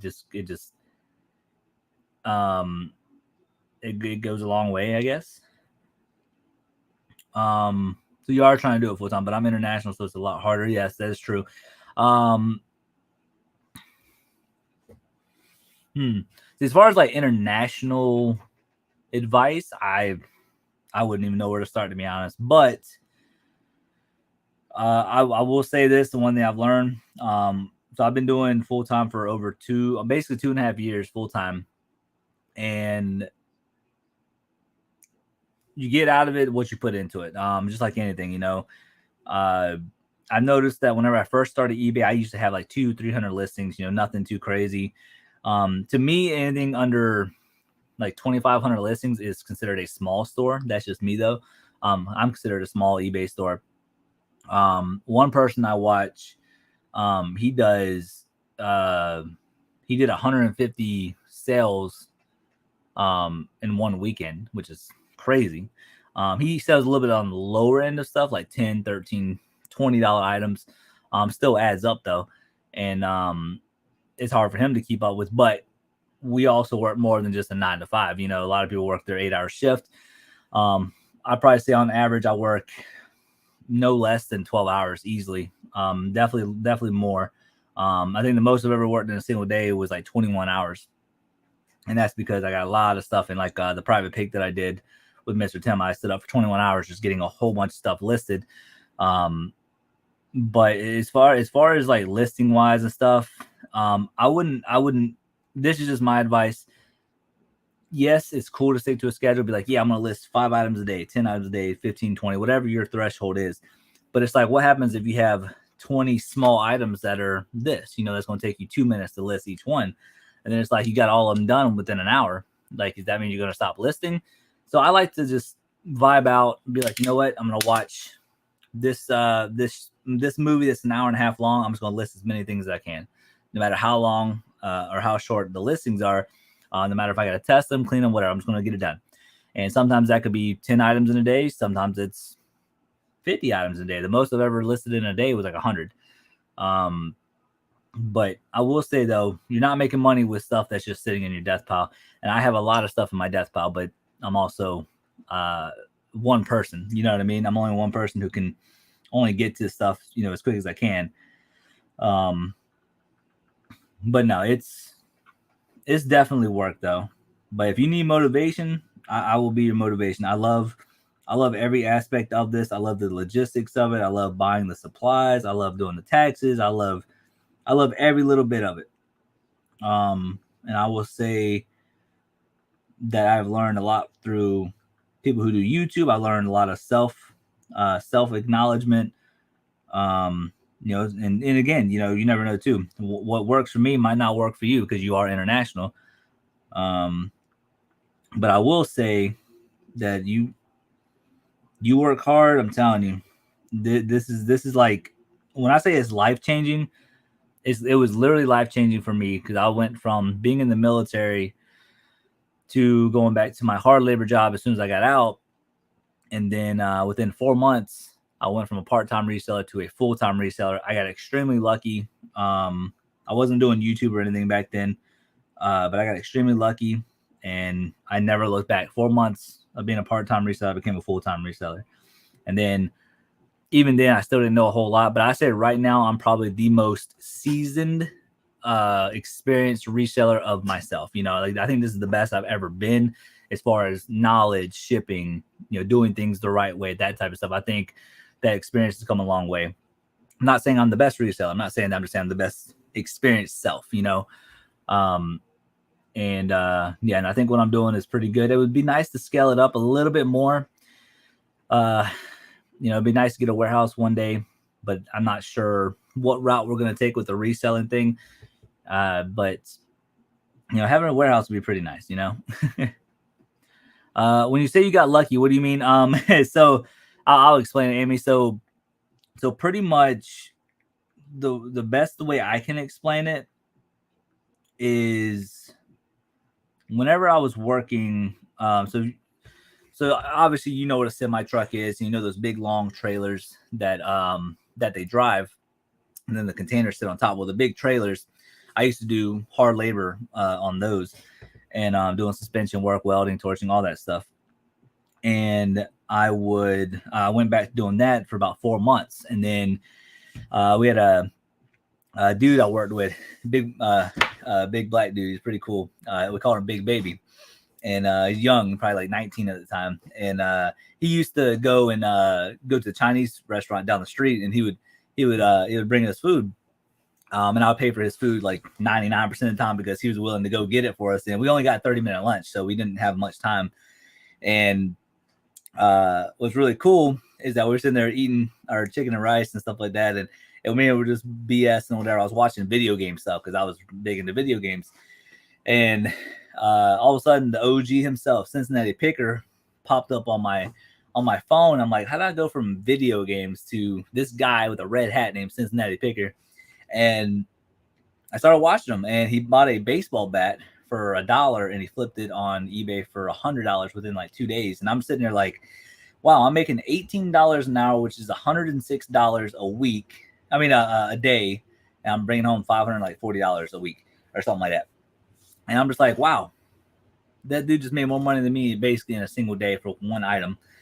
And from there, I went to like casual garages. I wasn't recording at the time and stuff like that. And then one day, I was working night shift from 2 o'clock to 10:30 at night, and this Facebook Marketplace deal came up where the dude had like 300 Funko Pops. He was the type of guy who would actually go to like Comic Con, like the different conventions, and actually go and get them. And they wanted $540 for all of it. His wife told him I needed out of the house, so she was kind of uppity about it. I would have been kind of mad because it's like, this is my lifetime collection, and but he said it had to go. So I was like, $540, huh? And he's like, yes, sir. And I was like, okay, $540, let's do it. I got home, and the $540 I spent, I think the first deal I made around $4 to $5 grand on, just from the Funko Pops. And he had a bunch of other like little collectibles and stuff too. And then not even a month later, still doing it part time. I went to Goodwill right before I went into work, and they had these. You guys seen the shelves that are in Goodwill? They're called gondolas or something. Well, they just put out a huge stack, double stacker of Funko Pops up on the top thing. Walked around the corner. I'm like, holy crap, that's a lot of Funko Pops. I thought somebody in their household donated them, and I had my buggy with him. I'm like, they're only asking like $5 to $4 a piece. Some of them were like $7, and I was like, okay, boom, got it all up, put it in my buggy. The manager saw it through the window or something, and he came out. He tapped me on my shoulder. He's like, "Excuse me, sir." And I was like, "Oh, yes, sir." And he's like, "Do you like this type of stuff?" And I was like, "Yes, sir, I do. I like this type of stuff." And he was like, "I have like 7 huge blue bins back there that are just filled with Funko Pops, probably 200 to 300 of them." And I was like, I would probably buy all of them, depending on price. He's like, "Dude, I'll tell you what, I had them up there for anywhere between 4 to 5, all the way up to 10." He said, we'll count them up and just do like a flat rate $500, and went up to the front or whatever, and it came out to like 270 Funko Pops for $500. And I was like, okay, yeah, let's do that. It's like $2 and some change, so that's kind of like a no-brainer. And I made about $3 to $4 grand on that deal. Some of them were lower end, some of them were really good. And I remember getting to work because my wife worked day shift. I said, babe, come here. She looked at my truck, and my passenger side was filled. My back seat was filled. My bed of my truck was filled with Funko Pops. And then after that, to be honest with you, I probably would still be working at that job if my job would have got me help. I was doing full suspension work by myself. They had 5 people on day shift, but they couldn't go to night shift because they had kids, which is understandable, cool, whatever. But they didn't get me any help for 3 more months. So it was one of those things where I was like, you know what? I quit on the spot because I was so mad. I should have put it in at least a week notice or a 2-week notice. I quit on the spot because for 3 months I was hassling them about finding me some help. And they just wouldn't do it. I genuinely don't do that. This is the first time I've ever done it, actually. But they just wouldn't give me help. But I never looked back. After that, I was like, wow, I quit my job. And this is in the middle of this house that I'm in right now, was getting built through our VA home loan. And I was like, you know what? If I'm going to do this, I got to take it seriously. And that first 2 buys of the Funko Pops really got me going, generated money and all that. Then I was like, I sat down, I remember like a week straight just watching Cincinnati Picker. There's another one. I used to watch Harry Tornado before he got bigger. He's kind of changed a little bit. So I kind of watch him more for entertainment purposes instead of reselling. But I used to watch him back in the day whenever he was doing like the Goodwill pallets and stuff like that. I really wanted to learn stuff. And then I found out about other people, and I sat down for like a week straight just watching people. Okay, I remember this brand. I remember that brand. And my brain is like a sponge. Once I learn something, it's implemented in my brain. And yeah, I just never looked back. It's just honestly just a blessing. I think everybody has a purpose in life. I'm not saying reselling is my purpose, but I think at this point in time in my life, it has drastically changed my life. I'm going from literally military to hard labor to doing this. It is hard. I mean, it's not, out there sweating, like blue collar workers and stuff like that. But I'm just blessed to say the least. I'll tell you that. Sorry, I know it was a long story. I'll talk your head up. I'm telling you. Yeah, if y'all have any questions too, like anything and everything, just feel free to ask. I'm a very open book. I I love sharing my stories, and any way I can help as well. You know what I mean? I'm more than happy. Like I said, that's so good. Thank you for sharing those. Yeah, no problem. No problem. All right, so we got this hat listed for 50 plus shipping. And then we got to do this last one up here real quick. Take some pic. Actually, nope. I'm not done with this listing. I forgot to put in the description real quick that there's some slight staining.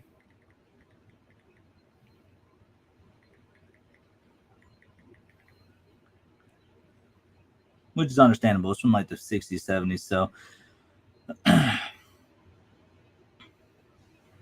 there we go. Okay. All right. Let's get this bad boy listed.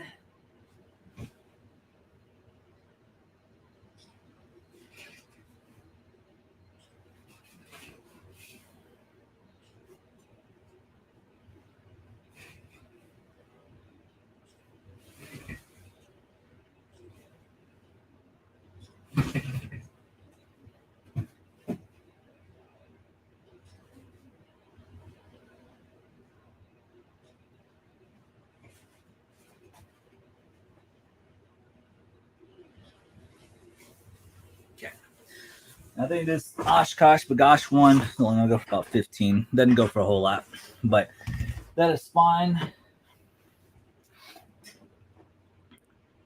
Yeah, but now we're back up to 1,300 listings now.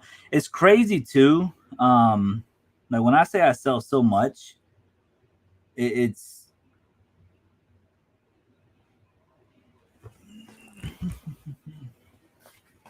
no, that's not that.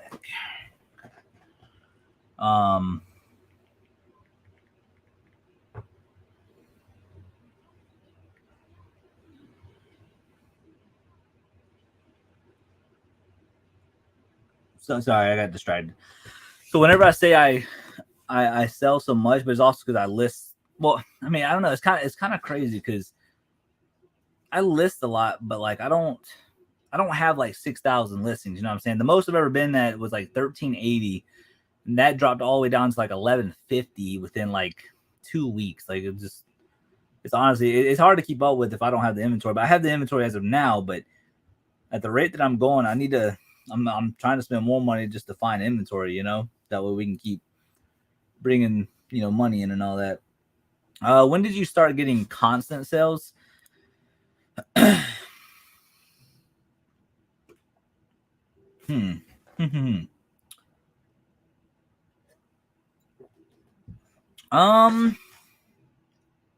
would say this.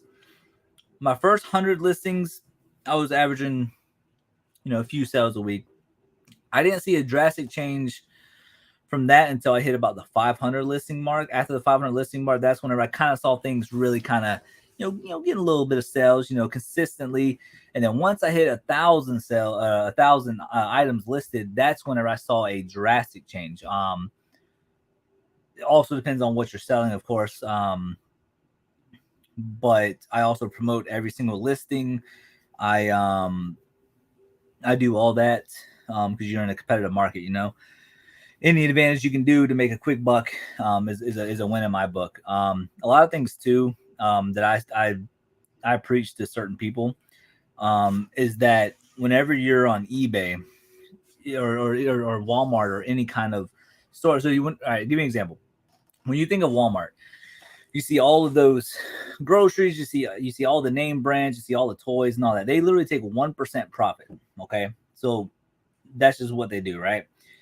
But they have numerous thousands of stores, and they still take that 1%. So that money still adds up, even at 1% of what they make.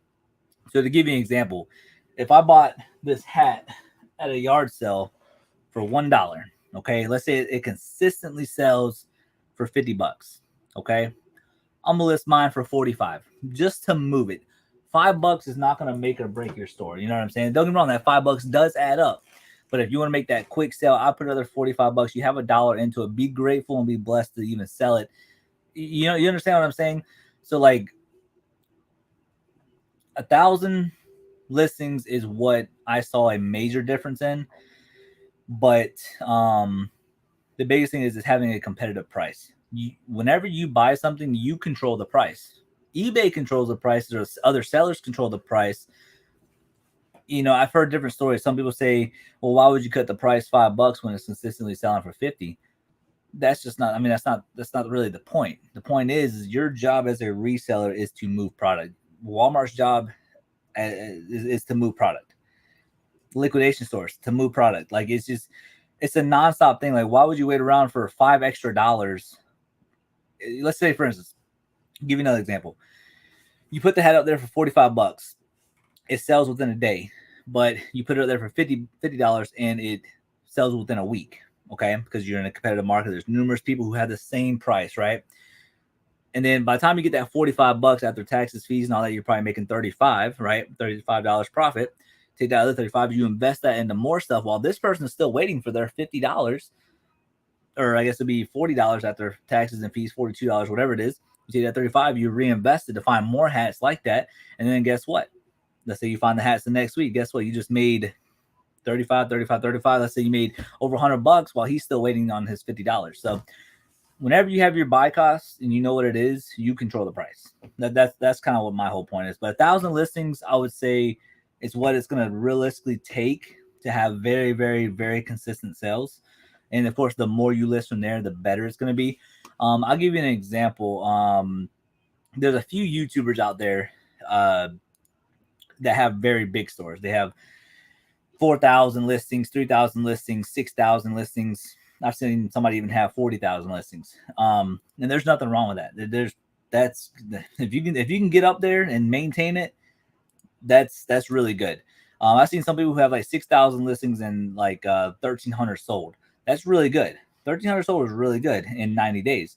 In perspective, right here, I have 1,300 listings, and when you go to my sold list, I have 924.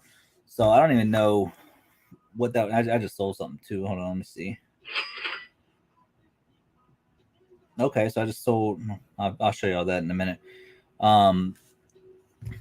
Whoops, let me bring out the calculator. So since we're at exactly 1,300.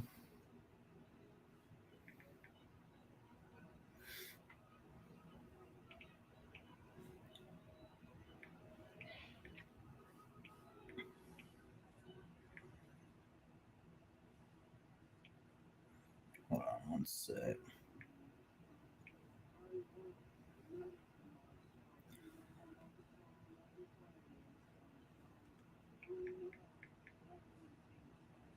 Yeah, so basically I'm selling more than 70%.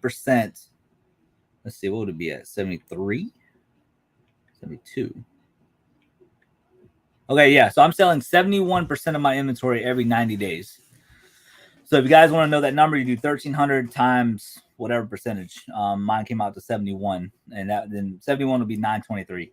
So I'm selling 71% of my inventory every 90 days. That's extremely good. So it's like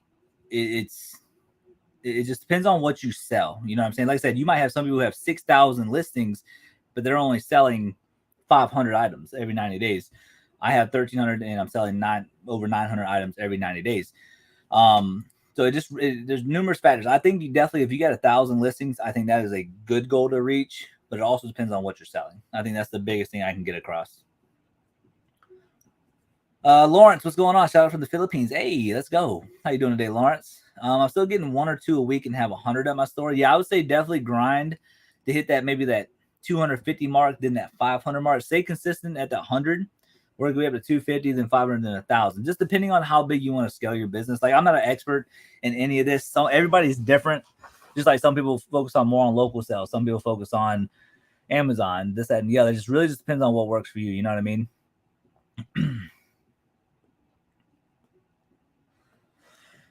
What's up, Brandon? It's Wayne from Black Friday Great Live Day. Oh, what's going on, Wayne? How you doing today, homie? Tommy, what's going on? Once you've been reselling for a few years, you will realize number of listings is the most relevant analytic on eBay. You list one iPhone and it's your only item. It will sell. Oh yeah, big facts. Like I say, it just depends on what you list. Definitely, for sure. I think 1,000 listings for me. I mean, this is my opinion. I think 1,000 listings is good. I'm stuttering. is good to maintain for one person. I think if you can get up to 1,000 listings consistently, you have very consistent sales. But again, it just depends on what you're selling. Like if you're constantly buying items, let's say you have 1,000 items in your store, and let's say there's 100 of them listed and only like 3 sold, you're not going to make any money. But let's say out of all those 1,000 items, there's like an 80% sell through rate on majority of the stuff that you have. You're going to make some good money. Or even at 300 listings, yada yada yada. I know some people who can't even keep an item in their store because their sell through rate on the stuff that they find is really good. So, but yeah, no, Tommy, you're definitely right though. Like listings for me, it kind of gives me like a little bit of a different goal, not just monetary value, but just a number, a numbers goal. That's why I say 1,000 listings is pretty maintainable. But no, you're definitely right. Just depends on what you're selling, you know. Papa Bear Picker, what's going on? You need to buy items that people need on a daily basis and items that are rare and unique. Big facts, big facts. See, this is some of the stuff that I found. Online auctions got all these lawnmower parts. I found this in an online auction, or no, private pick. I mean, Goodwill. I mean, yeah, it just depends on what all you're, what all you're finding, man. Like it's just, you can make some really, really, really, really good money out there if you know what you're looking for. If you want to scale as a solo person, you scale by ASP, not listings. What does ASP mean? ASP.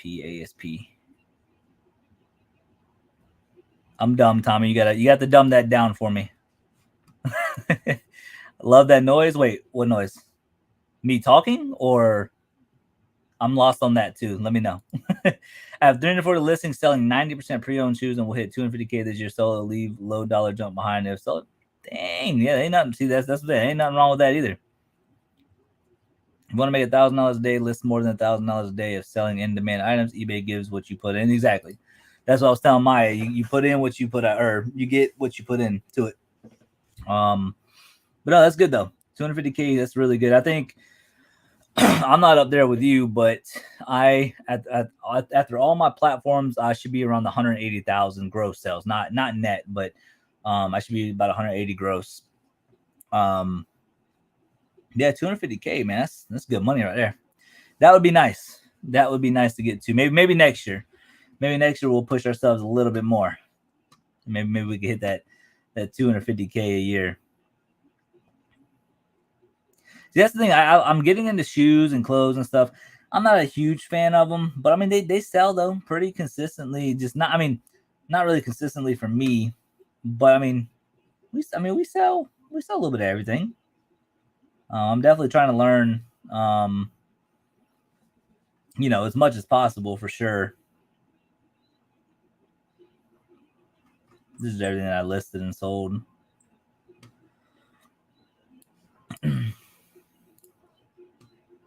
But yeah, the one thing too is as a smaller reseller, too, is that you also don't want to buy stuff that's not going to sell because that hurts your investment money. Average sales price. Okay, got you. That makes sense. I started with a $25 ASP. Now I'm at 70 to 80 ASP. It's the biggest game changer of all changes I made. Nice. Yeah, I don't think I'm that high. I think mine's. I want to say mine's like, yeah, mine's only roughly $40, $38. But yeah, no, for sure. The selling was the cha-ching. Yeah, we sold this I don't know why this must be like an overseas thing. Yeah, that item's going overseas. That's why somebody paid $52 for it. But it's a new raid. It's from the diecast car storage unit.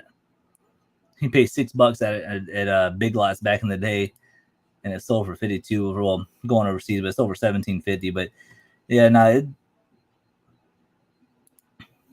it's pretty good. Yeah, mine's $38, which is up from last year, I think. Yeah, up by 1.9%. So, I mean, because I'm having less auctions. My sales are up by 7%.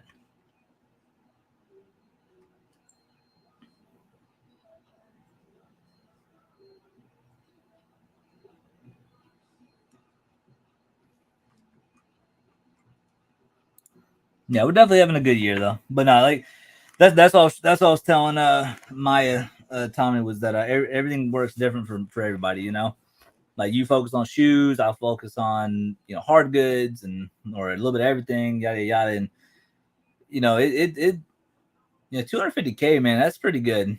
250K. I'm assuming that's gross sales, Tommy, or is that net? Because that's pretty dang good.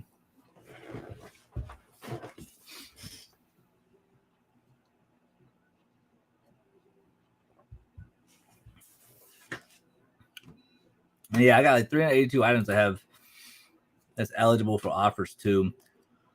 I'll kind of look at certain things and just look at like if it's been out there for a while, I'll send an offer out just to try to move it quick. But a lot of this stuff, I mean, I'm surprised that hadn't sold yet. Gross sales with a month and a half off. Dang.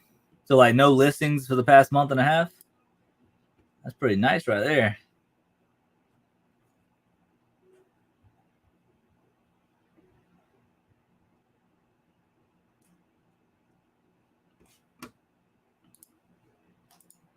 Yeah, I think next year I want to collaborate with a lot of people. I want to do like some live stream. I did one with Philly Flipper the other day, last Friday. But I want to do more stuff like that, interact with people and meet up with people next year. I think it'd be really cool. This is a bullet for you guys. I don't know if you guys have ever seen this. This is a Coleman 295-700T. This thing is literally brand new, but it's very clean. It should sell for that, but it's got it for $10 at a yard sale.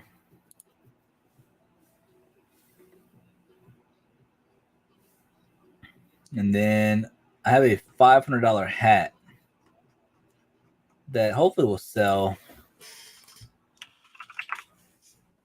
towards Christmas time. I don't know if you've ever seen anything like this. I got this in the private pick that I did, but it's a wool hat. What is it, 15% or 85% wool? No, 15% wool hat. One little cut in there, and I have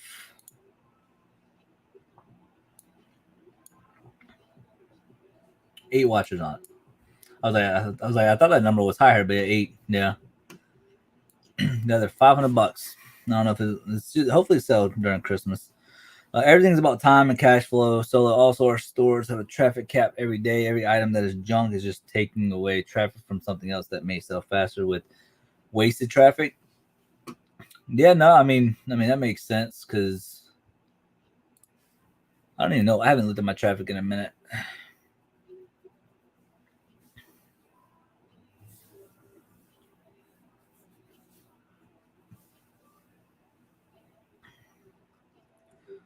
6.6 impressions.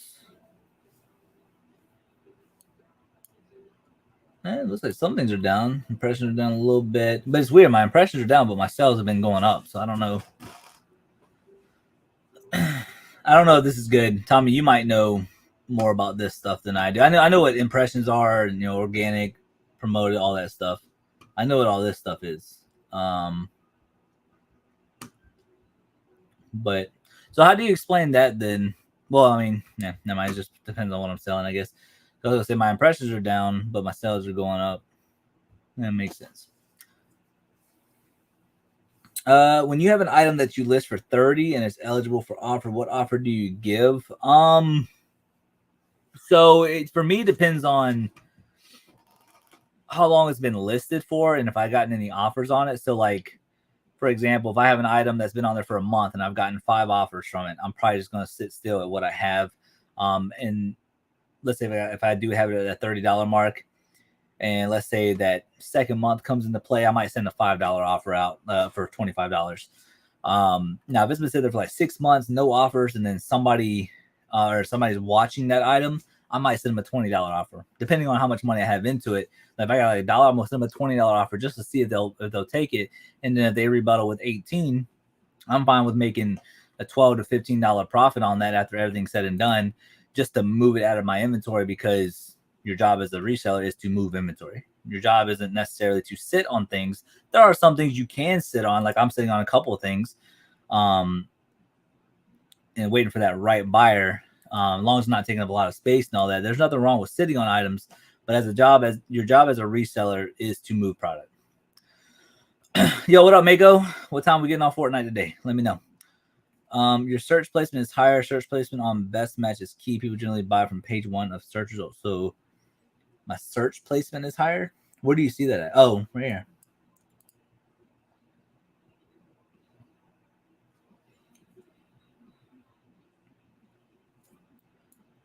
So does that mean I'm in the top 3% of listings?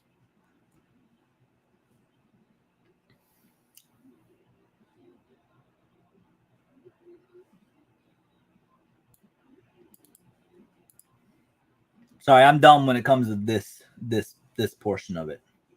I'm dumb when it comes to this stuff.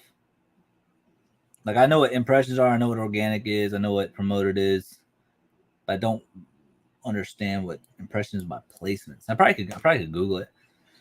Total number of impressions your listings got from top 20 search results. An impression count when a link to your listing appears to naming the buyer is 1 click away from your listing.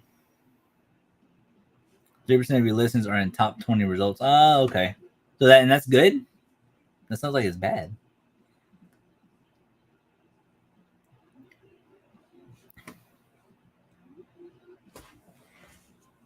Oh wait, top 3% are in your top 20 listings. Is that what it means? Not 20 pages, but 20 listings. Is that correct?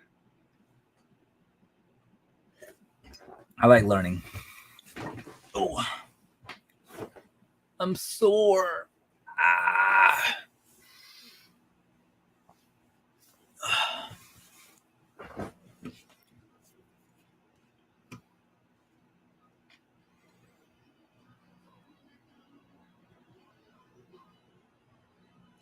Replacements are up 6 point.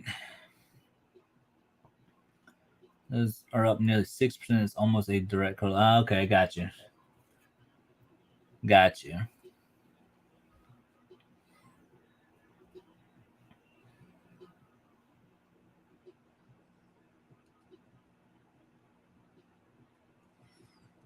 Got you. Okay.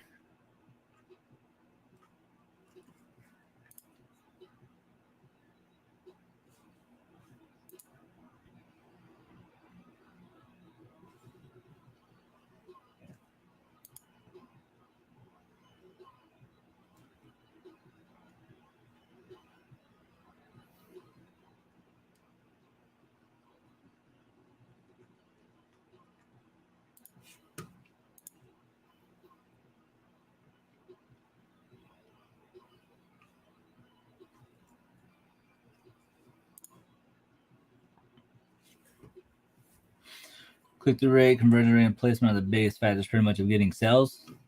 Gotcha. Yeah, I'm gonna sit down one day and look at all that too, because I've always was just curious.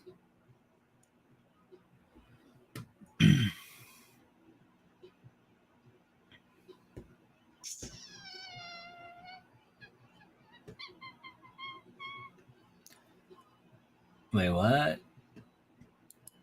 How am I high? I've only had one return. I had one item that was, it says wrong item. What item was that? Out of 174, they got not even 1%. That's crazy. That is actually crazy.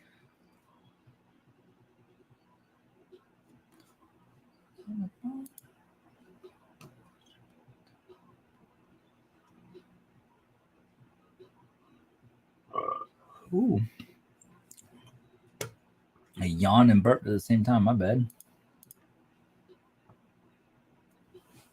Ooh. All right. Let me see here. Okay.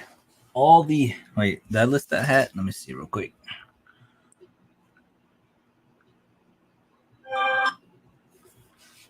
Don't think I did.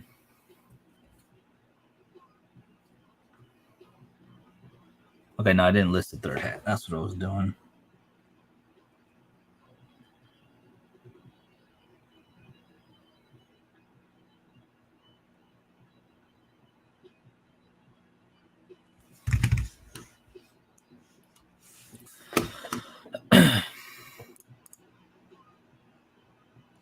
Download your listing quality report.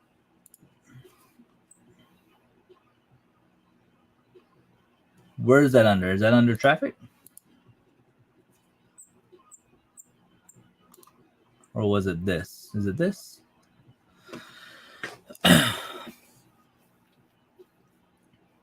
Brett, what's going on? Hello from Maryland. Hey, let's go. I've been to Maryland. I went to Baltimore. I went to Fort Meade back in the day.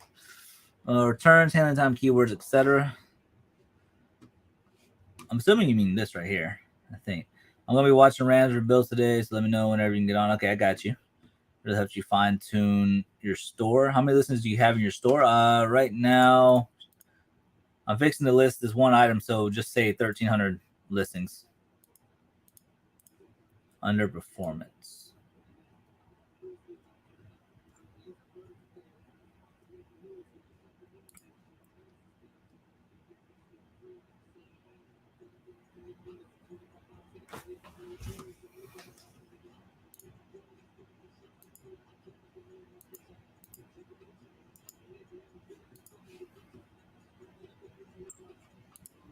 Oh my god. I don't know what this is. I don't know. Maybe you can help. I don't know what that is. I don't know what that is. Maybe I opened it with something else.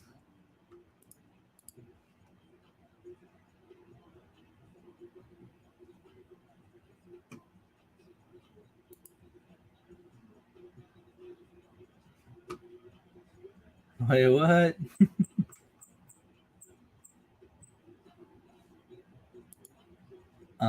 Yeah, there's that. But yeah, Brett, 1,300 listings is what I've been pretty consistent at, usually around 1,250 to 1,300.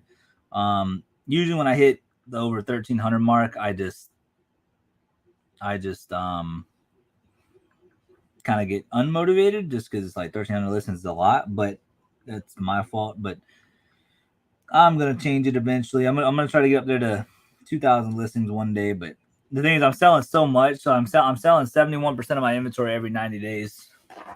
So it's hard. Or Excel. Okay, I got you. Let me see. Downloads. Open with.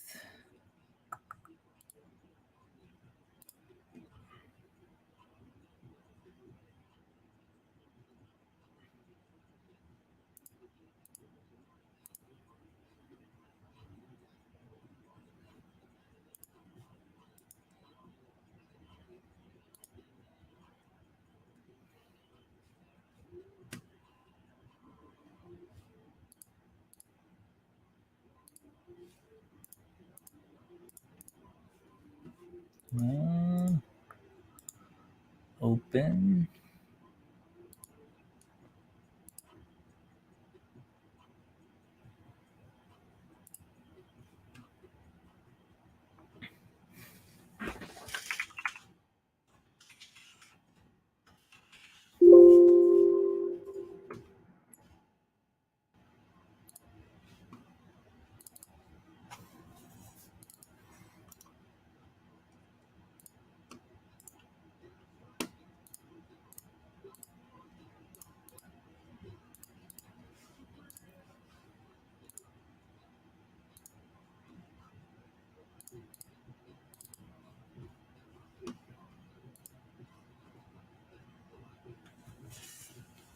One sec.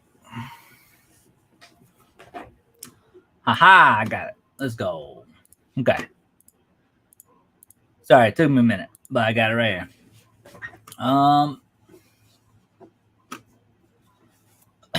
So individual cards, listing condition news. Consider increasing promoted listings ad rate to 5%. Okay.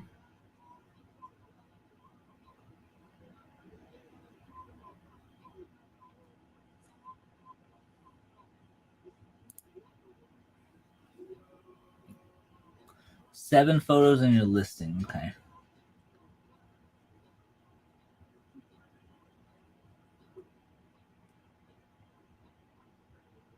Really just the recommended item specifics.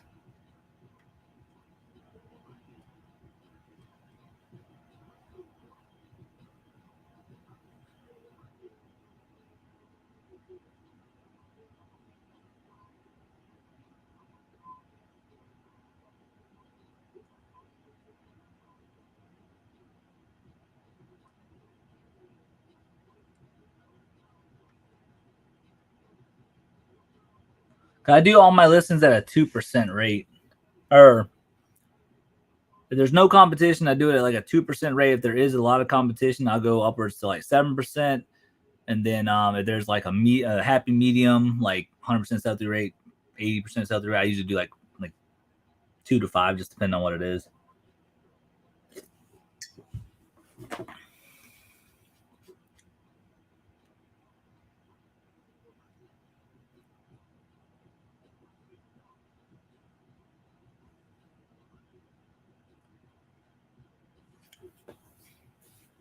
You can see a lot more hitting each tab at the bottom than looking at it in a bigger picture. Oh, okay. Do you do 30-day returns or no?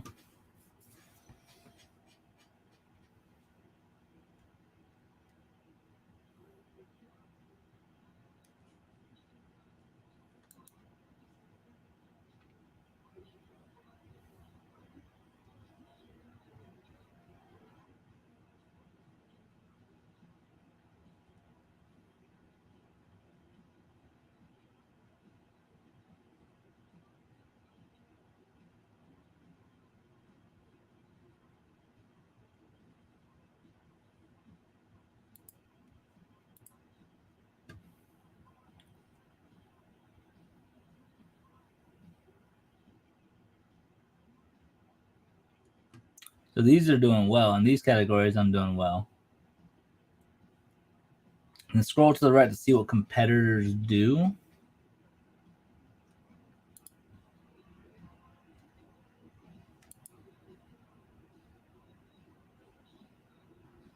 Never free shipping and always buyer paid returns 30 days.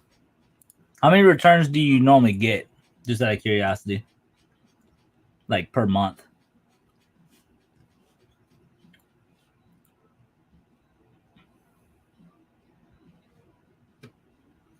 So 348 out of 17,179 sellers is really good. So I guess the lower that number, the better you are, I'm assuming. That's what makes sense to my mind. I say I'm not doing too bad. But if that's the case, I'm not doing too bad. 150 out of 10,000 sellers.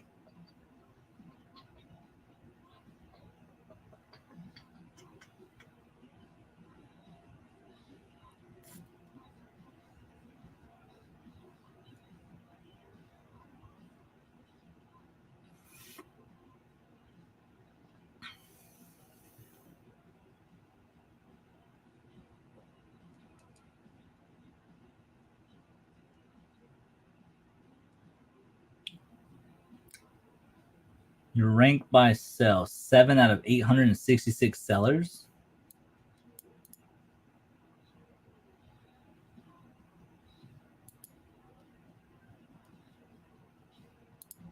I'm assuming that's good.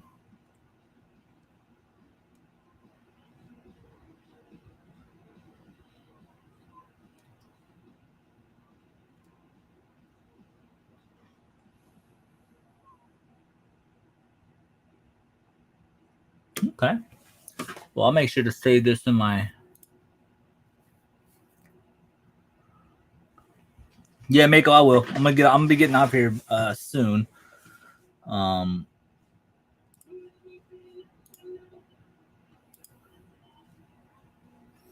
Yeah, learn something new every day. Number 3 in women's athletic shoes out of 58,000 and 21 in men's athletic out of 80K. I think men's changes much more rapidly. So basically, the lower that number, the better you are, essentially, to like in ranks, right?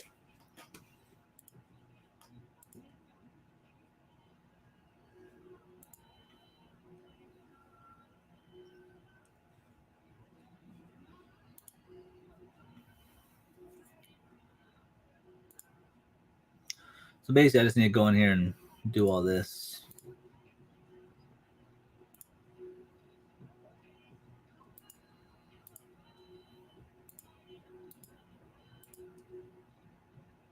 I say top 5% is where you want to be in categories you sell heavily in. Okay.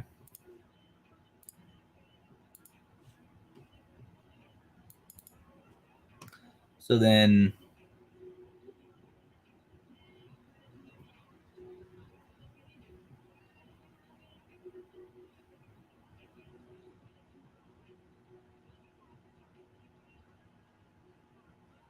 updates every 2 days. Okay.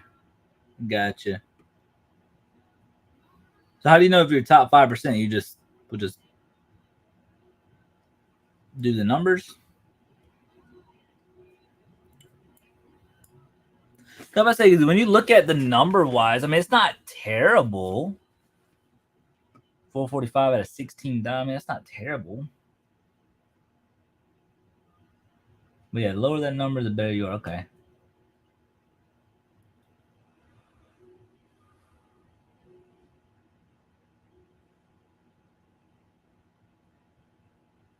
Not sure if it's vintage. What's going on? I'm number 2 in luxury fidget spinners. That's pretty dope.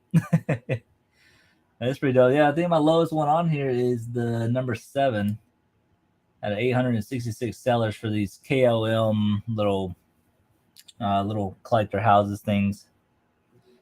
Divided rank by total sellers. Okay, that's what I figured. That's what I figured. I was gonna do the 7 one. Let me see.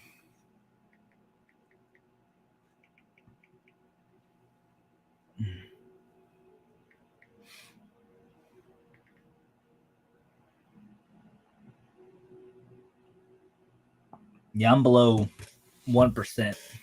I'm at one, 2.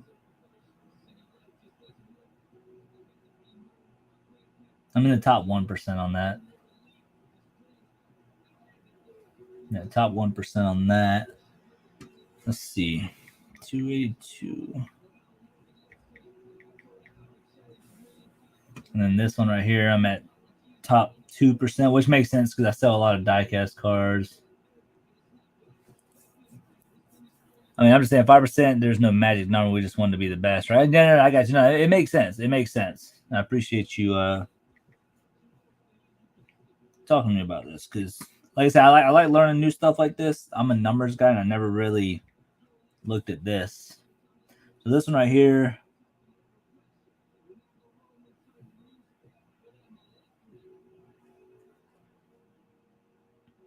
I'm also top 2% roughly. Let's see. Let me go up here. Let's do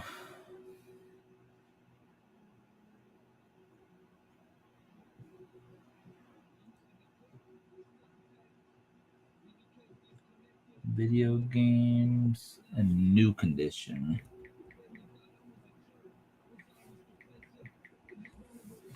Yeah, same with this one, top 2%. No, that makes sense. So it updates every 2 days. I got you. I'll make sure to check that out. FlipCon don't teach that stuff. Did you go to FlipCon? I didn't go.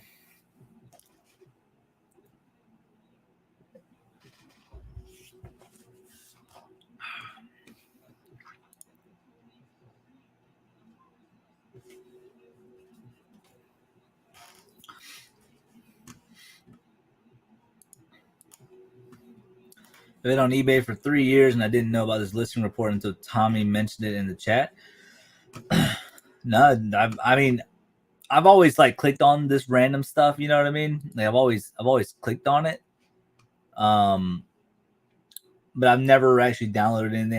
I've casually looked at stuff like the sales and stuff. I've looked at it, but like, I mean, obviously I understand these numbers, but when it comes to like traffic, I know what impressions are. I know what promoted is, organic, and all that stuff, but I never really understood like this right here. Whenever Tommy brought it up, top 26, I didn't know what that meant, but I think I understand it now for the most part. This is real eBay, not YouTube eBay. That's crazy, man. Because when you look at stuff like that, like I don't get that many viewer sales. I mean, we're growing on YouTube, and obviously, I want to keep it as truthful and organic as possible. That's why, like, I don't know how to explain it. Like, I can't be that fake personality on YouTube. You know what I mean? I can't come on here and do the videos and be like, hey, what's up, everybody? It's the Georgia Picker, and I'm going to show you guys how to sell on eBay. It's like, I can't do that. I can't do that. I have to be like, I don't know. I'm just chill. I'm a little hyper, but I just rather just be truthful as much as possible, you know. But this will definitely help my viewers too, because once I look into it a little bit more and maybe even get better than that 1% to 2% on some of those categories.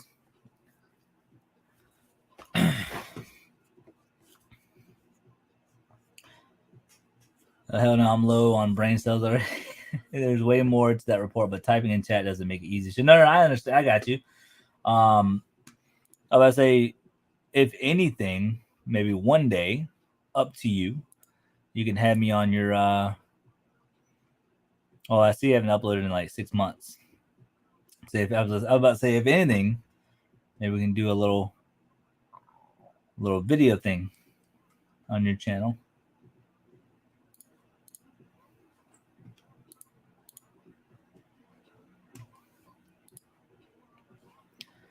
Nothing wrong with viewer sales. Looking at viewers as a slush fund, like some do, is when it gets ugly. Yeah, for sure.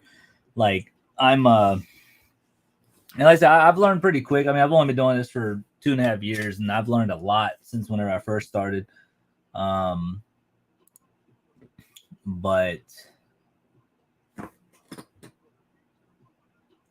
you can literally never stop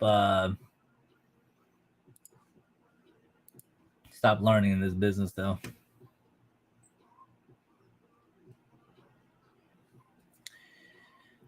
We took the summer off. My co-host has herpes.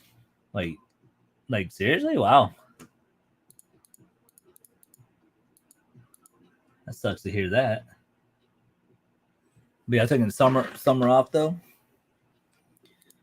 There's nothing wrong with that.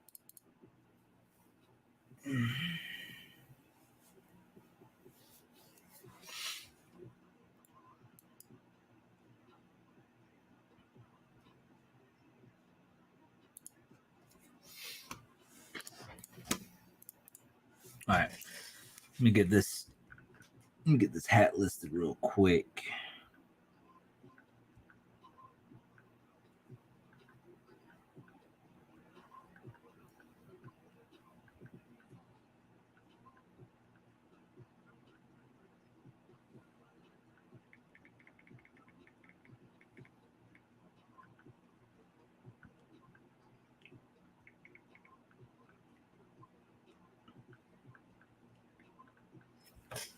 All right.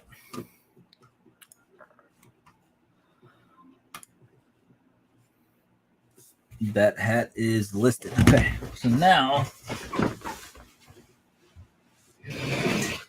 well, Tommy, let me ask you this: do you have just one niche, just like shoes and clothes and all that, or do you do like a little bit of everything? The next thing I got to do is this Corningware vision wear.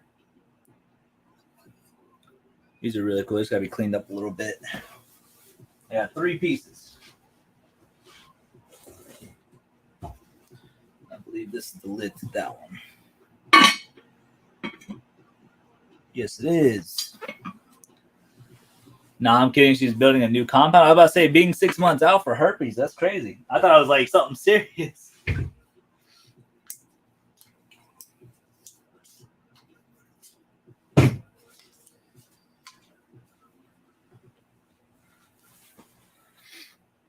She's building a new compound, like a warehouse. It's pretty sick.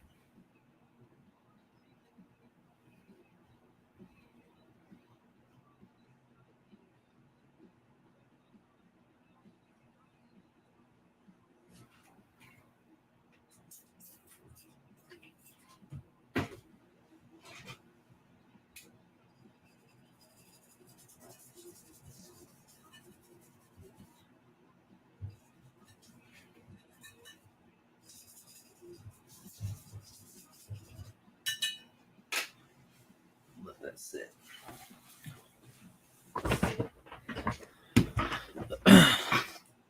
I do mainly shoes, but I got bored and then go to the auction or do some retail arbitrage or thrift. I got you. I just figured I'd ask because I've heard some people say like niching down is like the best thing to do, and I hear the policy of selling a little bit of everything is better. I mean, I'm kind of in the middle of that. I'm kind of in the middle, like with I think you should be an expert in like 1, 2, or 3 things, and then buy a little bit of everything. But everybody's different. Kyle gave him to her. Barnuminium, nice. That's what we want to do. That's what we want to do one day. We're getting close to it. We're just hoping that the YouTube will get bigger over time, and I think once the YouTube money gets bigger, then we'll probably be doing it.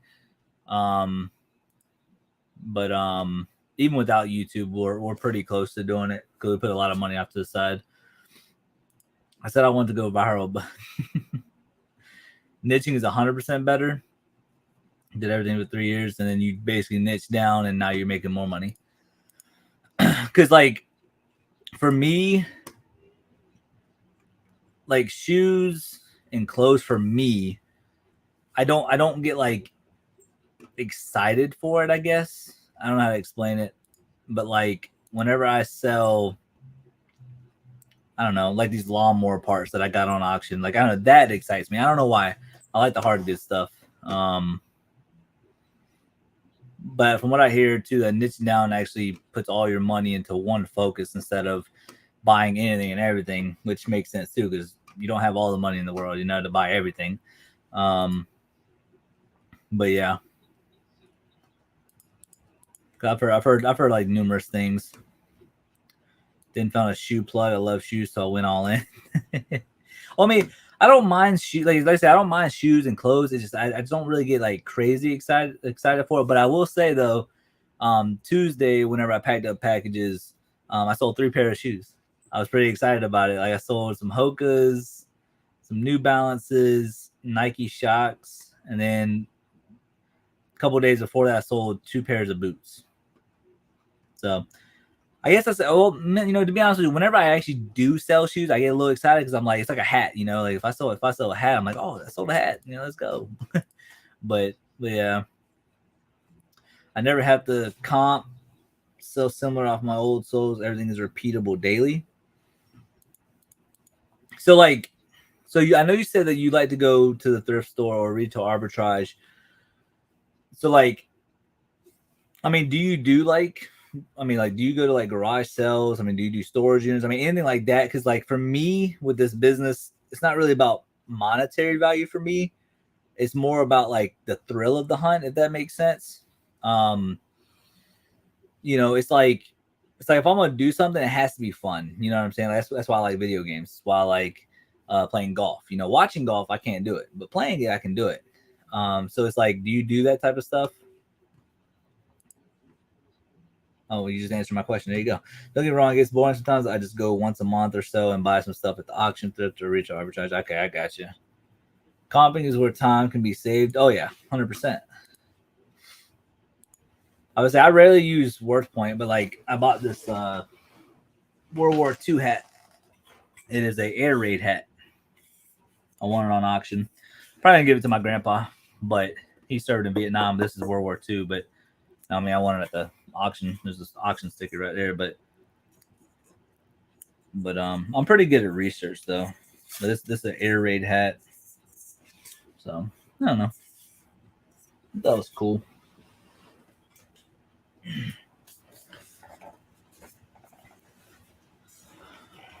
Never do garage sales or storage lockers. I have trouble throwing junk away. Well, you can kind of see how my room is. It's not really junk. I mean, some of it's trash just because I'm.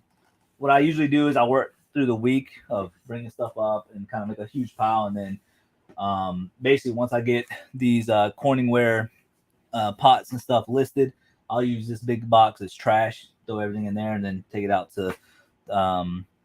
out to the road on Sunday, and then this will basically be cleared for a few hours, and then the next day I'll just bring a whole bunch of stuff in, and it just gets kind of crazy again.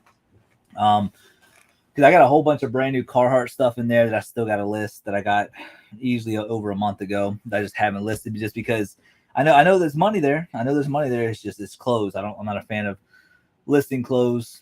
But yeah. Let's see. See where this is at right here. Matter of fact, I have to grab a rag.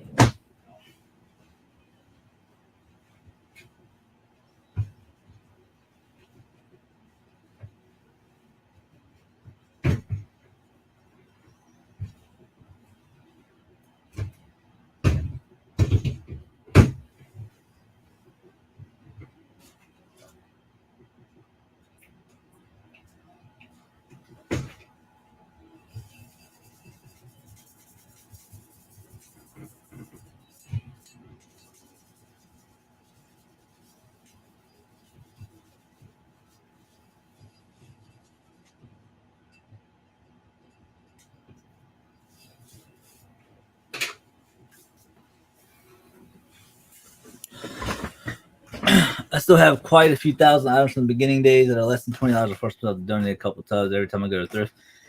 Yeah, I do that with stuff like whenever I go to UPS store, there's a Goodwill right across the street. So anytime I gotta donate stuff, I usually do that just to knock it out. Like I want to do more storage units and stuff, but here like around my area, there's just not really that good of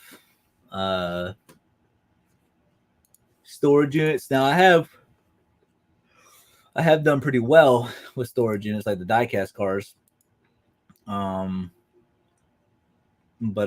yeah, no, I'm telling you, man, it's some crazy stuff that you can find at storage units. But I'm kind of the same way too. It's like I can get rid of junk, but if I know it's not gonna sell, I can get rid of it. That's not my problem. My problem is it's just trying to get through it all before I get burnt out.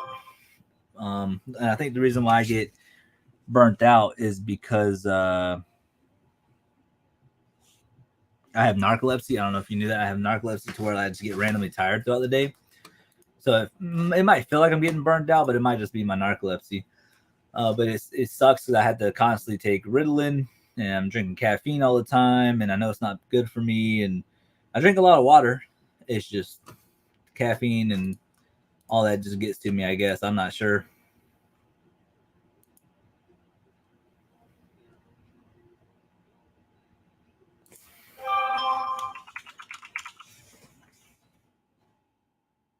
Who's called me?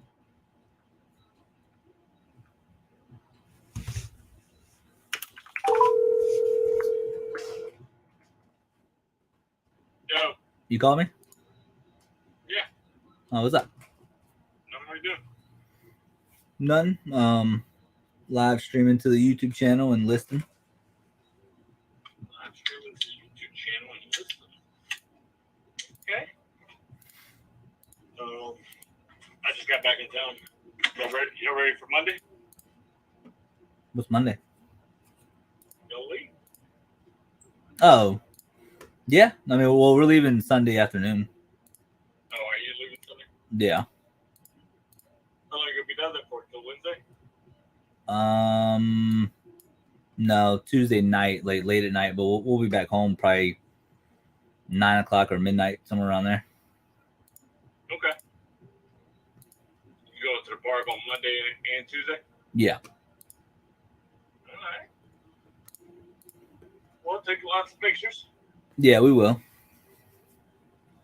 Enjoy it. Don't look at your listings or anything while you're there. Oh, I know. I'm turning off all my notifications. Yeah. Yeah, that's the best thing you can do. Yep. Disconnect for a minute. Mm-hmm. Go to the bar, have a couple drinks with some people, meet some random people. Yeah. Yeah. Just enjoy it. Oh no, I'm gonna enjoy it. I got me a nice hotel. I know, I heard. It gives you early access to Harry Potter. Yeah, exactly.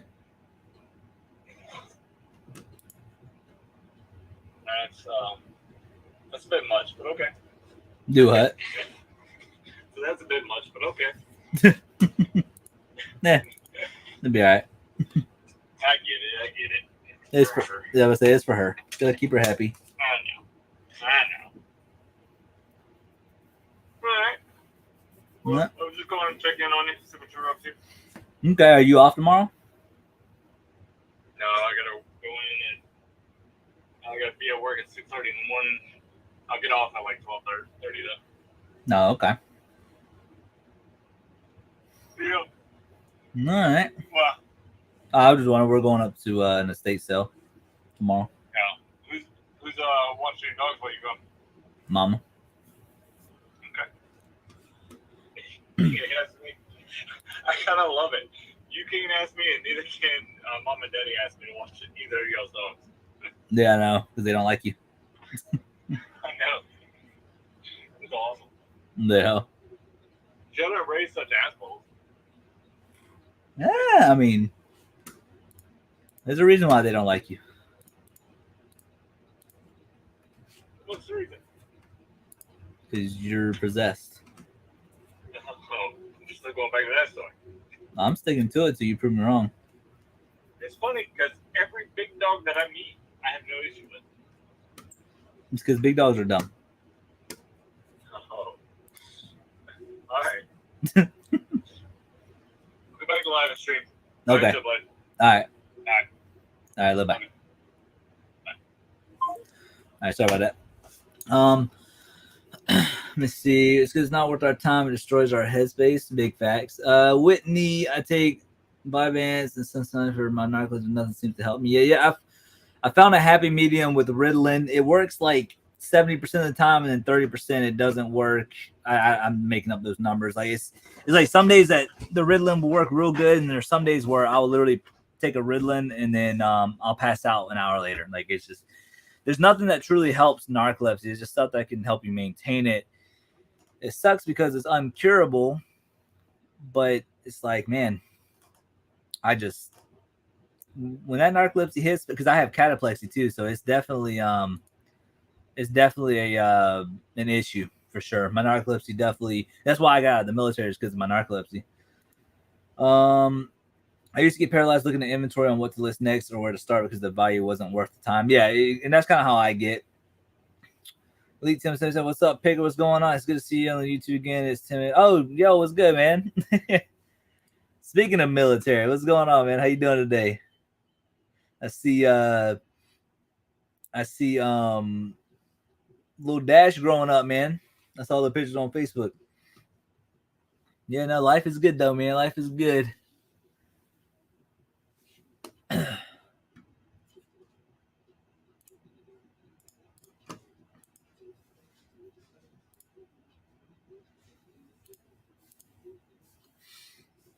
Yeah, life is good though. I'm over here listening to this little pot thing.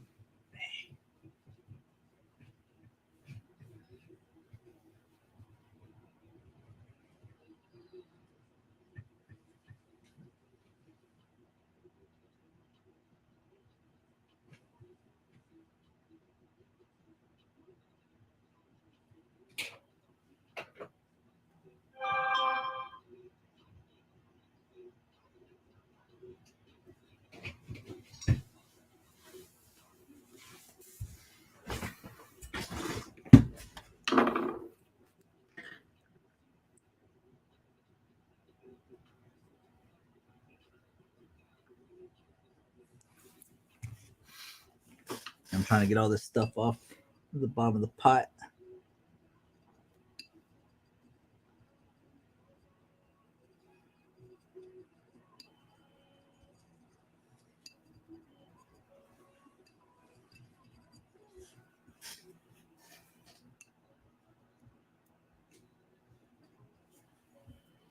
Hi, babe. Me do. I need you to do something. What you need me to do?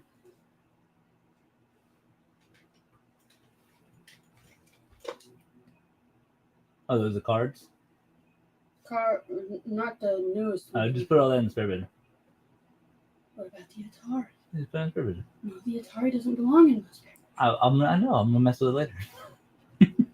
No one needs to go where it's supposed to go. I will do it later. No, Just put it in the spare- no. We're on time crunch. Just put it in the spare What bedroom. do you mean we're on a time crunch?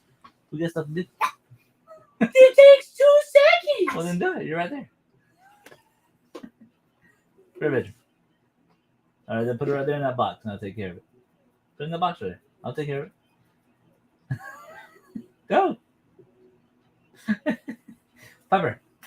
Come here, baby. You better no. You better go. Yo, look at my dog. Hey, sorry. Oh, Pepper. Ah, I got you. Yeah, my baby. And that's growing like a weed. He's 11 now. And in middle school, my wife's summer and I have a newborn baby. She's 1 month old. Her name is Ocean, and she's so dang cute. Got 15 years in this hood. As of yesterday, I'm ready for retirement. Yeah, no, man, that's awesome. Oh, well, thank you. Thank you for kisses. Well, thank you. I'll get more kisses. Thank you. No, that's awesome, though, man. Congrats. Like, a few more years until you retire. It would have been nice to do that, but my narcolepsy made me get out of the military. So, but we're down here in Georgia now, living life. Full-time resellers. Ain't that right? Look at Bob. He's so cute. He's one of my babies right here. Glad to hear you're doing good. Yeah, man, we're doing good. We're doing the best that we can. I miss the old dumpster diving days. She's like, leave me alone. Give my dog. No. She don't want you. She want mommy. Why are you so bumpy? Where's Max? Where's Max? Downstairs. I'm pretty sure. Yeah, he is. You downstairs? Okay. That's fine. Get her, Pepper. Get inside. Pepper. Get. She wants you to get inside. I love you. No, you don't. I do. No, you don't.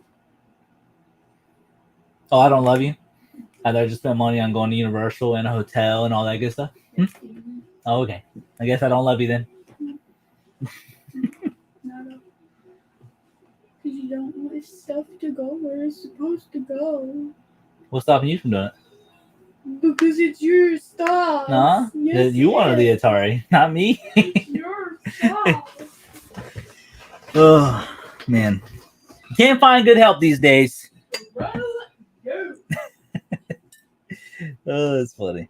Nah, life is good though. We're just listing and cleaning stuff and doing the boring part of reselling.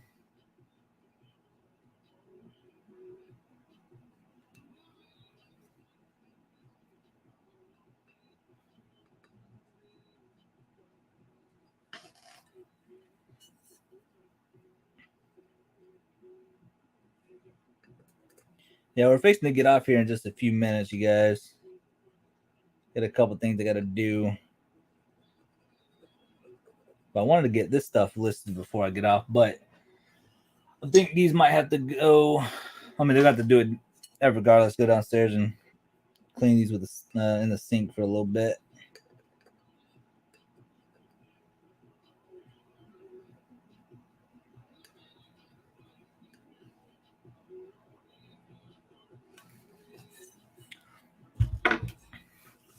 All right, yeah, I'm gonna end it right there, you guys. I appreciate everybody stopping by. We streamed for quite a bit today. Dang, almost 3 hours. So, yeah, much love, you guys. I'm gonna dip out. I'm gonna get these listed, clean up a little bit. We got a lot to do before I go down to Universal on Sunday. But yeah, I appreciate you guys stopping in, and we will do a live stream very, very soon. So we'll see you guys later. Much love, much love.